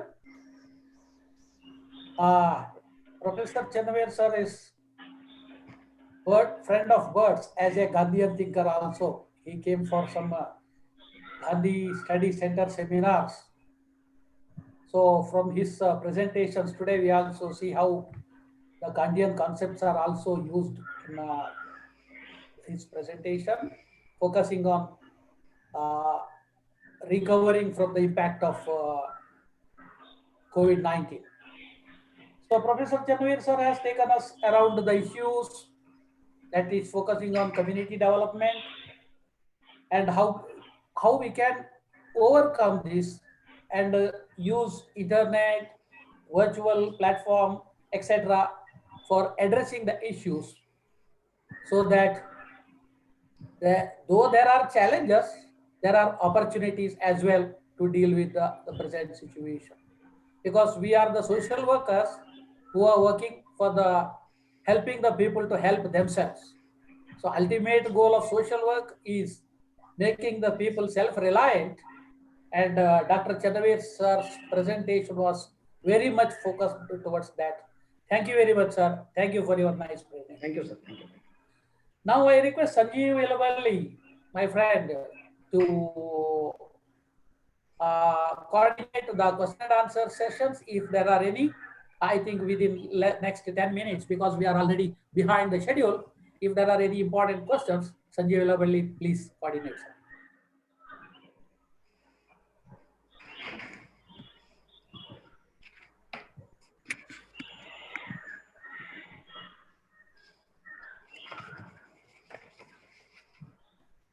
Hello. I have seen two questions. Sanjay. Sir. Is it audible? Yeah. Yeah, very much. Before going to the question answer session, sir, I am requesting all. Hello. Go ahead. They can put in chat box, sir, their questions if they have. Yeah, that is what I've sent a message. Put it on chat if they have any questions. So far I have not specifically heard. On the YouTube, I have seen two questions. One from Radhika, another question Raise their from hand. Girish. Hello. Sir. Hello. Hello. There is a Please question. go ahead. Okay, I'll take it up. Radhika has asked, what is the position of migrant workers' children's education in post-COVID? Very interesting one. See, in government of Karnataka has very clearly sent a message to all the education authorities that when you have migrated to a village from a city, let us say, the children will be enrolled in the local schools and they can continue their education. Even if they have to take up any examination, if it required, then they can take it up at a local level. And secondly, you know that all over India, a lot of movement has taken place. People from, let us say from Bangalore, they've gone back to West Bengal, they've gone back to Bihar, Orissa, Assam, etc. And the local state governments now have to take the initiative to enroll the children in their local schools. That is what they have to do now to continue the education. Another question is here by Girish, how to convince funding agencies for funding NGOs? A very tricky question. I mean, I can understand Girish from where he is coming from and the survival of the NGOs and the people. Let me tell you that funding agencies can survive when there is field organizations working. Otherwise, funding agencies will sink. So most of the funding agencies are now reprioritizing their work plans. In fact, the three agencies with which we are working right now, I need to mention it, like TDH Netherlands, India Literacy Project, and UNICEF. These three organizations, whom we can support organizations, have changed their work pattern itself in terms of one, relief and rehabilitation work, providing food and such material. They said that you need not have to conduct trainings now. Go give food to the needy. Okay. And then we also worked a lot in terms of preparing people to take up field work. So even funding agencies are changing their priorities. Everything is becoming COVID response. In fact, last week I was having a discussion with UNICEF for our next cycle from 2020-21 project proposal, and they said COVID response. Everything will be in terms of what you can do and what you will be doing with the communities so that people can come out of the shocks of COVID. So funding agencies will continue, but the only worry is, will the funding agencies have sufficient money in their hands? Because most of the European and American agencies who have to give their money here in third world countries like India and others, they may be having difficulties. So you can expect, I'm already facing it, you can expect about 20, 30, 40% cut in your budgetary allocations. You have to live with that. Thank you. So there is a question on the chat, what are the ethical challenges before the social work practitioners? Would you like to answer this, sir? Chanavir, or shall I answer? Yeah, please answer, sir. You can Okay. answer. Okay. I already touched upon that. I will add.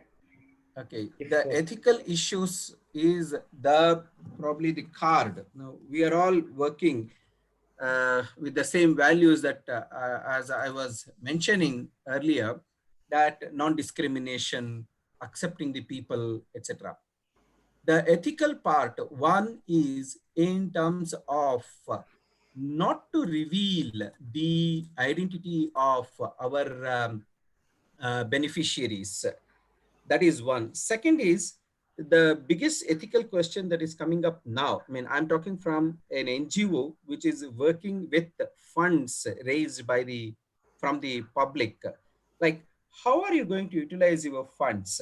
Today, I'm already being questioned by some of my own, let us say, counterparts in other fields to say that how come you are working from home? You should be out in the field.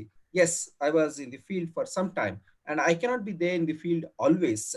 Secondly, some people are raising questions in terms of how are you, what is the right you have to take salaries, and how are you going to spend money in the NGOs when you have raised money in the name of people?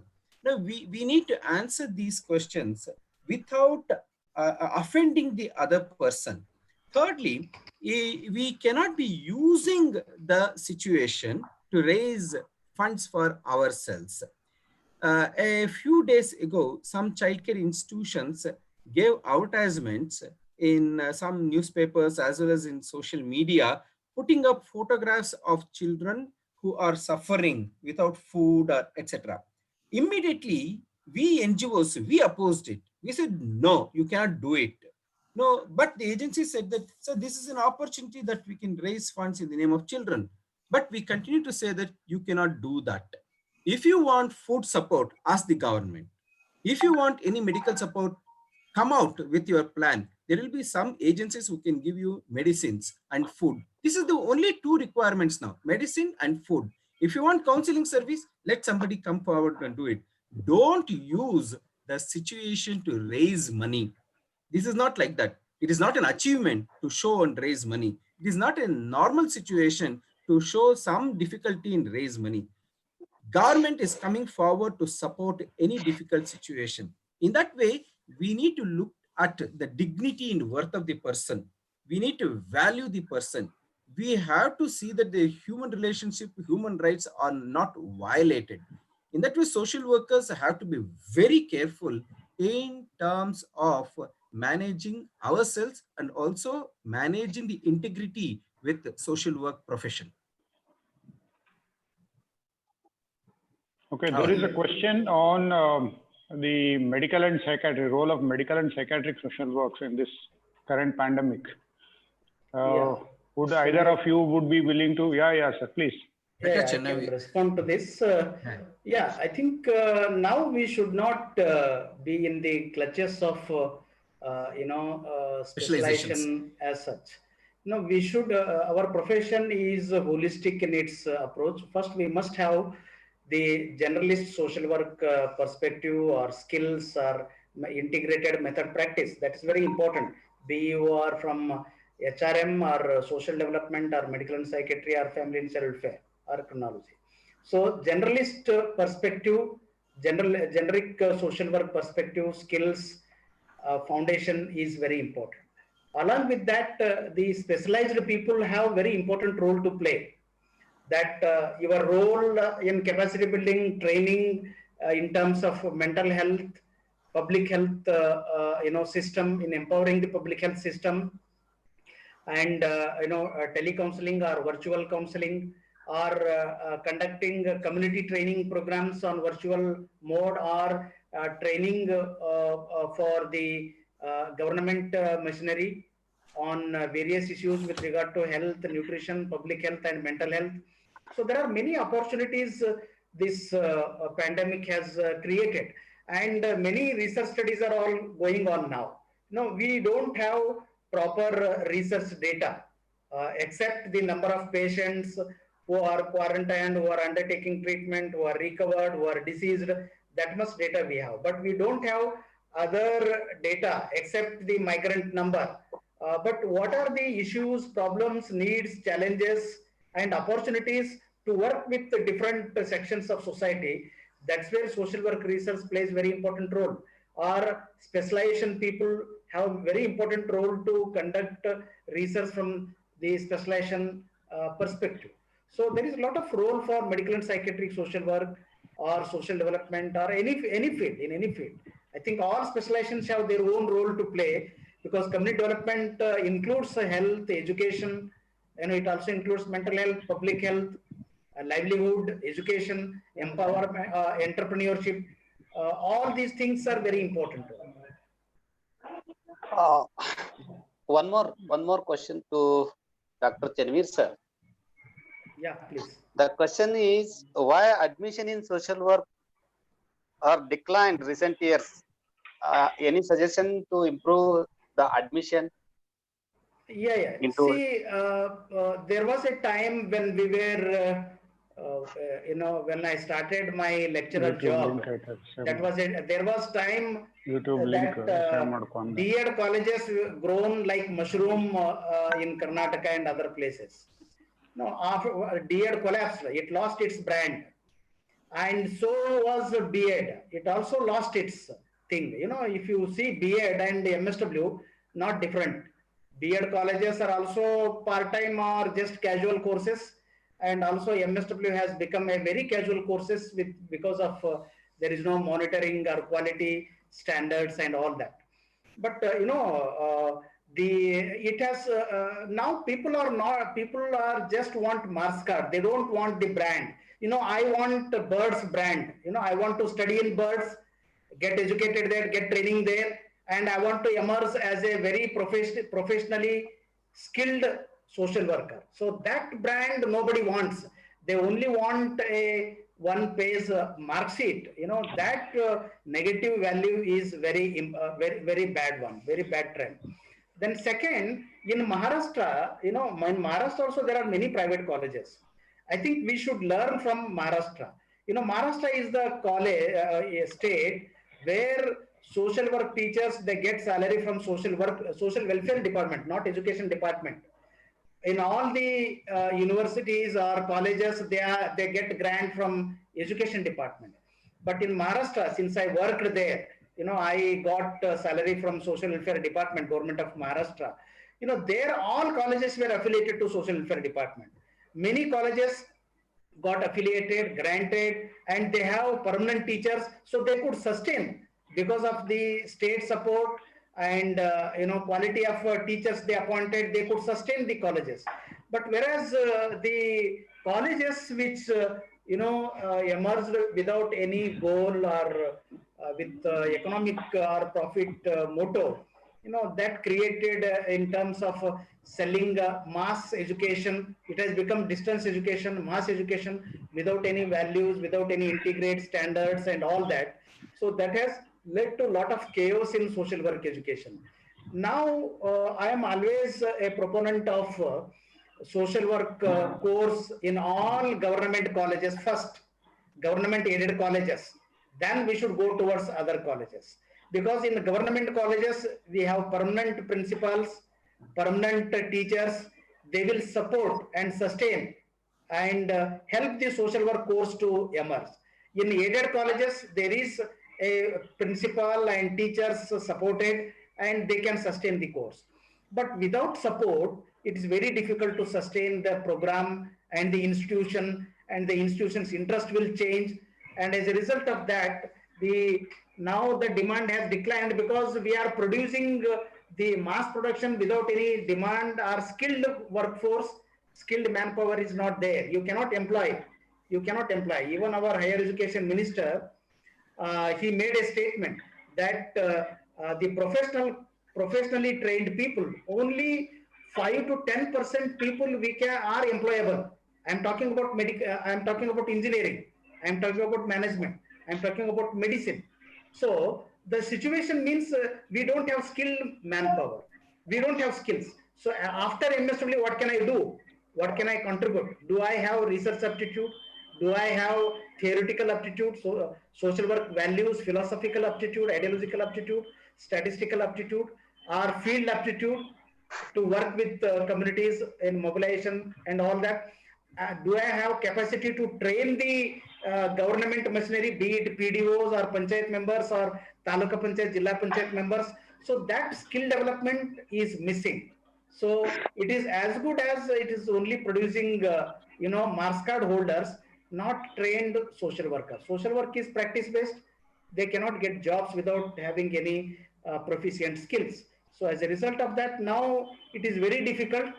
Only branded colleges also have to struggle now, because now students' taste has changed, and now colleges have to change their methodology. College students will not come to college now. How do you reach to the students uh, who are at their home? No parents will send their students or their children to any college or school or university. So now we have to think, rethink, and come out with a new strategy how we have to reach the students in their home or in their community. I think we look towards that now. Asking, demanding students, anticipating students to come to college, that era has gone now. During pandemic, we have to think how we should go to community, how we should reach the students, how we should reach the homes, how we should reach the parents. So it is reverse social work practice we have to think hereafter. Yeah. Okay, sir. Sir, I think this is the last question raised by Urupakshaya Salimat. Who is responsible for today's COVID situation in the country? I think we are in the name of globalization. Are we allowing problems into the country or what? Vasudeva sir, or you want to respond? CID is working on it. Our criminal investigation body is working. In fact, UN is also looking into that issue. You must be knowing that several countries came together and they presented this issue in the United Nations, and they wanted to conduct an inquiry into the whole aspect to find out where is the origin of this disease. Now, I'm not trying to point it to a country or a community as such. Let's go back to what Dr. Chanavir just mentioned, that we should be following social work values and principles. And our job is not to point at somebody and say that you are responsible for it. No, we cannot do that. Let the government do its job. Let the UN do its job in terms of finding out the root cause of it. Even finding the root cause is not to discriminate somebody, corner somebody and punish them. No, it is not here to punish, but to reform. We have to look at how we can reform, even if it is done by somebody as a strategy of economic war or a political war, whatever it may be. Even if they have done it, we need to take social work principles and reform them. That is what, in fact, IFSW, International Federation of Social Workers, recently in its stand on pandemic and COVID issues said that our work is to reform. Our work is to find solutions. Our work is not to corner somebody and punish them. And there are other three questions. I'm not going to elaborate it. One, somebody has raised a question to say that will there be the CSR funding will go down, what to do? Of course, CSR, most of the CSRs have funded the Prime Minister Care Fund. So it is felt that there will be less money available for CSR, but let us see, let us hope that there will be money coming in. Even they have to reorder their disbursals in the coming days. Another question is there to say, I got it from, one is on CSR. There is a question on the education through network, like work from home kind of a setup for the children. So is it going in the right direction is the question, sir. Dr. Chanavir answered that question. Actually, he said I that think we this are is very important one we need to think over in the field of health, education, livelihood, entrepreneurship and all. I think we should also look at pandemic situation, who, as Vasudeva Sharma sir said, who is responsible, where is the source and all. We have crossed that point of time. Earlier we said Tabligis were responsible, then it shifted to Mumbai Walas, then it shifted to Pune Walas, and all the city people are spreading, and then it came to migrant people who are spreading. So it shifted as we started getting more and more information, we became more and more clear. So things become clear only when time passes, we compile the information, we analyze the information, and it helps us to develop a perspective. Today, we are all responsible for the spread of the pandemic. We can't point out anyone. So we are all responsible, and we are all vulnerable. We are also vulnerable. We are also source of spreading this pandemic. So it's very difficult. That time, that situation has crossed. Very important is it has created many more opportunities. Our social workers are capable to deal, understand, and respond to those opportunities, those challenges is the real issue. How should we train? In what skills we should train? Be it technological skills, communication skills, or community engagement skills, or what kind of entrepreneurship skills? How to develop these skills among the social work students, so that through them we reach the communities. So that is where we have to, it has opened a new skill development framework for the social workers. So these are the opportunities. In fact, we cannot, there are stigma issues, there are discrimination issues, but that is the area challenge for social work response. That is where we need to intervene. When there are problems, those are the opportunities for social workers to intervene. See, HIV was a problem, and it created jobs for thousands of social workers. So one HIV virus created employment for 1,000 social workers. Whether it is irony or whatever it is, many HIV social workers, they survived on that virus. So we cannot blame that virus is bad. Virus lost some life and created jobs for some. So it is always there, it is part of our life. Sometimes it is loss for some, sometimes it is gain for some. And in economics they say, I'm not economics student, but say, when you spend money, it is loss for some and it is gain for some. It is spending for some and it is income for somebody else. So it is there, it is part of our lifestyle, and we have to look at how to, what kind of community is emerging.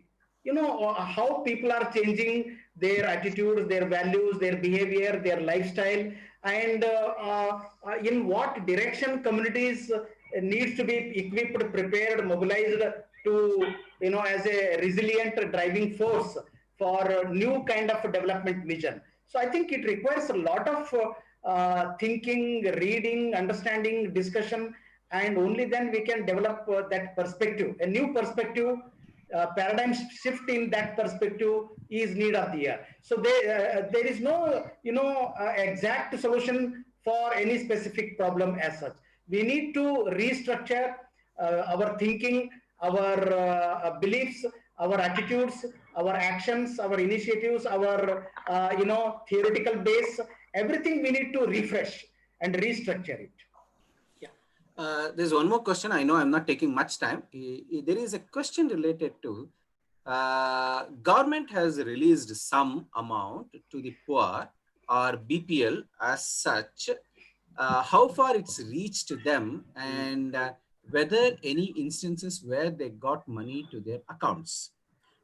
Appreciate the question, but let us say probably it is the mindset of we NGOs. We say that government is not doing anything, government is not providing. But believe me, I am from an NGO, and we did a rapid survey. This is one area which social workers have to get into. Whenever there is a question, dig it out, find out the answers. We did a rapid survey in about 60 Grama Panchayats in Karnataka, and we have found that more than 65% of the villagers have responded that they have got money in their bank accounts. And even in cities, people have got money. But I cannot say that it is 100%, but it is reaching. In this pandemic period, government services are really functioning. I know instances from Shimoga, from Bengaluru, rural, in Kalburgi also I have got to know information to say that government is gearing up and doing, because they also have to show that they mean business. That means they mean service. If they fail, if the government fails now, it is a failure of the political will. It is a failure of the administration. So they have to show they are functioning. So for your question, I can say that there are positive results in terms of reaching relief to the poor. And I'm part of the government relief function in Bengaluru with the Bangalore City Corporation and with the RDPR. We could reach out a lot of people who required support, particularly food. Thank you. Sir, I think we are already 20 minutes over the allotted time. So with your, with the permission of both the speakers, I would probably want to say is it possible to answer the questions offline if possible? Possible. I can give my email there ID. Might be some so there might be some questions coming on. Probably we may ask them to address it to you on your email and Dr. Chanavir sir's email also, so that as and when you find time, you can probably answer these questions to them. Yep. So yeah, I think so probably the 2 hours that how did it go with probably it was very interactive and very informative sessions from both of you, sir. So I am Panduranga Reddy. I am an alumni of Birds BSW College. I currently reside in Bangalore and I work for a company called Schneider Electric in the HR department. Okay, so I'm based at Bangalore. So I been entrusted the responsibility of proposing vote of thanks. So before I do that, I would just want to give do some summarizing of what both of you have presented. It has been very insightful and very informative, and I think the situation is still evolving and it evolves every day. So every day we see something new. That's what we saw 3 months back, and today also we are seeing something new every day. Because recently in the last week, there was World Health Organization came back and said this disease is airborne. So it seems even WHO is not very sure and it is also confused. So yeah, as the situation evolves, so we are also facing and we are also probably the government is in the forefront to ensure that all its citizens are given the required treatment. They are running or we are racing against the time. So just to the knowledge of this group, I was also one of the parties or one of my family members. Couple of my family members were infected in early April, and one of them was a 14-year-old kid who happens to be my nephew. So I personally have gone through all this kind of trauma, and I've been through this situation. So social work, I think, is a profession with many faces. As you rightly said, sir, the principles of social work, the principle of acceptance, the non-judgmental attitude, and principle of confidentiality. I think I appreciate government in this regard.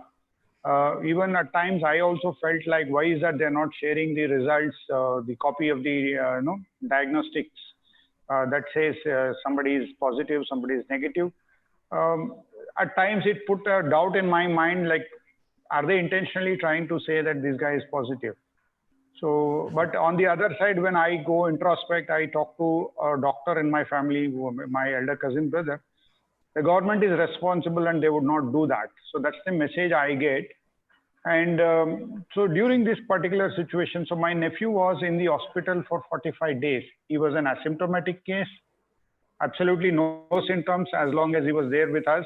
And once he got admitted, once he tested positive and 45 days, till 2 of his reports came negative in a span of 48 hours till he got discharged. Not even a single symptom. That was something weird for us, and being a 14-year-old guy. And on one side, the challenge was for me to, how do I talk to my parents? How do I keep my sister? And my brother-in-law was admitted again in one of the hospitals. The infection came through him from his workplace.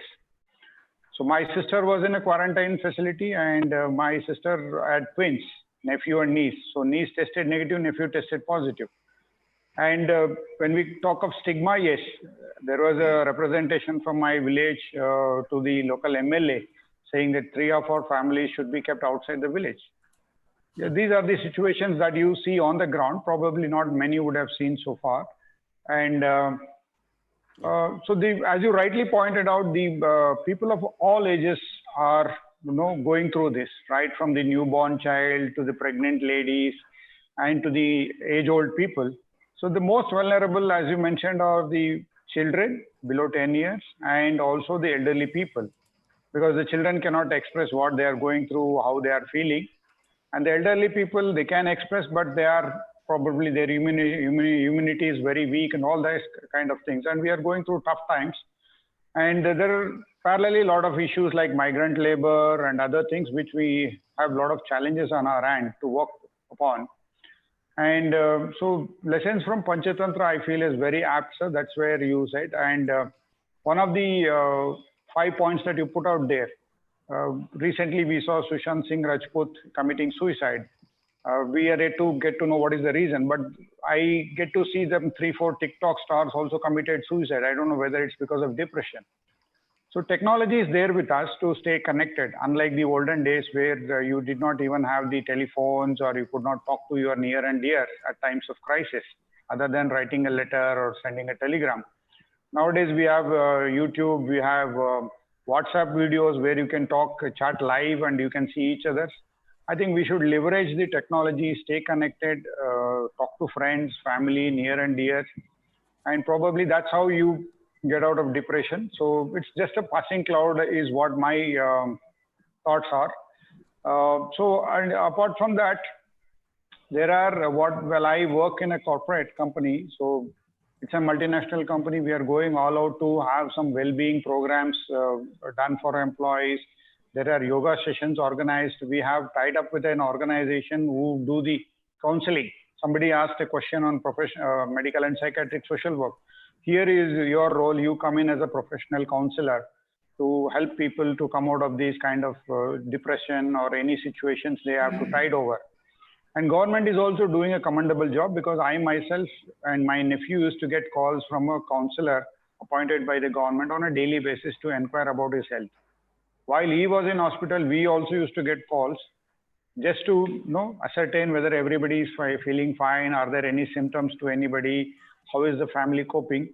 Yes, government has gone to a great extent in trying and doing these things. Like, yes, everything will not be right from day one, or everything will not change the very next day. There might be some amount of corruption and some people trying to take advantage of the situation. But overall, I would say it's a very positive thing that the government is doing. And so I take this opportunity to thank you, dear sirs, Vasudeva Sharma sir, for taking out your valuable time despite of your busy schedule, and that too on a Saturday. So sharing your thoughts and insights and your experience, valuable experience, it's been very helpful for all the fellow professional social workers and the participants who have joined this webinar. So again, thank you to Dr. Chanavir sir for your valuable insights, and also bringing in the community development aspect of it and the medical and psychiatric social work aspect of it in this particular webinar. So thank you for your valuable time and insights, sir. And I take this opportunity to also thank Mr. Arum who has been the guiding force behind the NGO Birds, Naganur, and also the Birds BSW College for being behind us, encouraging us to go digital.